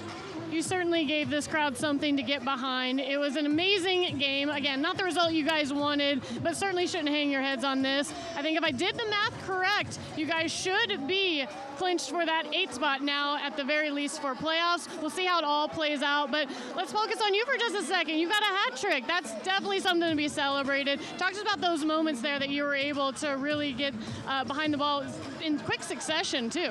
I mean, I just want to give it all to God. It's not me. I really, this month has obviously been hard with Ramadan and fasting, and just all glory goes to God. All I do is try and walk in the path that He leads for me every day. You definitely had something there helping propel you. Congratulations on a hard-fought game. You guys got a point. Nothing to hang your heads about. Can't wait to see how the rest of this season shapes up. All right, thank you. Back to you guys. What a amazing display of respect that Abdul Mansoureh showed and shared for Israel Cisse. He said it. The captain goes down. What did he do? He took it upon himself to do what he could to help the team back in the game. And look, the Strykers / Fury would have not gotten into overtime had it not been for Abdul Mansoureh doing what he just talked about in his interview with Panda. I mean, it's crazy how emotions play a big part in this game, and you know, you just so pleased. I mean, I'm so pleased and proud to have been a part of Israel Cisse's tenure here, meeting him as a footballer, as a person, and just echoing what Abdul said. You know, you just want to do things for that man, you know, and he motivated him and put on some razzle-dazzle, pulled a point. You know, is this the first crack? You know, that's the question now for the Strykers, is that crack, can that crack lead to bigger cracks in the next time they see them? They only need to beat them once right now, right? And they only need to beat them once right now, and they get that next opportunity maybe at Front Wave again. Well, fingers crossed for that. The season's not over for either side as the San Diego Sockers hosted Tacoma Stars on Sunday, March the 30th. That game will kick off at 6:05 Pacific Standard Time. And as far as the Strykers are concerned, they have one more as well. They're going on the road to take on the Dallas Sidekicks. They're going to be playing at Credit Union of Texas Event Center on Saturday, March the 29th. That's going to be played at 8 p.m. Eastern Standard Time, and I believe yours truly will be on the call for that game. What an impressive display of athleticism and goal-scoring prowess by each side. Again, I want to show my respect to the San Diego Sockers, an incredible season. I want to show my respect to Craig Childs, getting 2 goals in this game and securing 300. I want to show my respect to Danny Waltman for playing a great game as a keeper. Welcome back, Danny the Wall. The Empire Strikers, Justin Stinson with a tremendous performance. Abdul Mansoureh with a tremendous performance. A lot of great saves by Brian Orozco, but at the end of the day, it's all, to me, about Israel Cisse. In his 198th appearance, a club legend is going to be remembered for his time here, for everything he's done for this organization, everything he's done for indoor soccer, both kinds of soccer as well, outdoor, what he does as a coach with Fury FC, a big part of the Inland Empire community, and just an incredible story. Escaping the war-torn streets of Sierra Leone, finding a home in Maryland, high school in Florida, a career with the LA Galaxy, and now finally, in his last game for the Empire Strikers, Israel Cisse, captain, my captain, I have nothing but love for you, and thank you for everything that you've done. Final thoughts, Artie. Just tremendous send-off for Israel Cisse.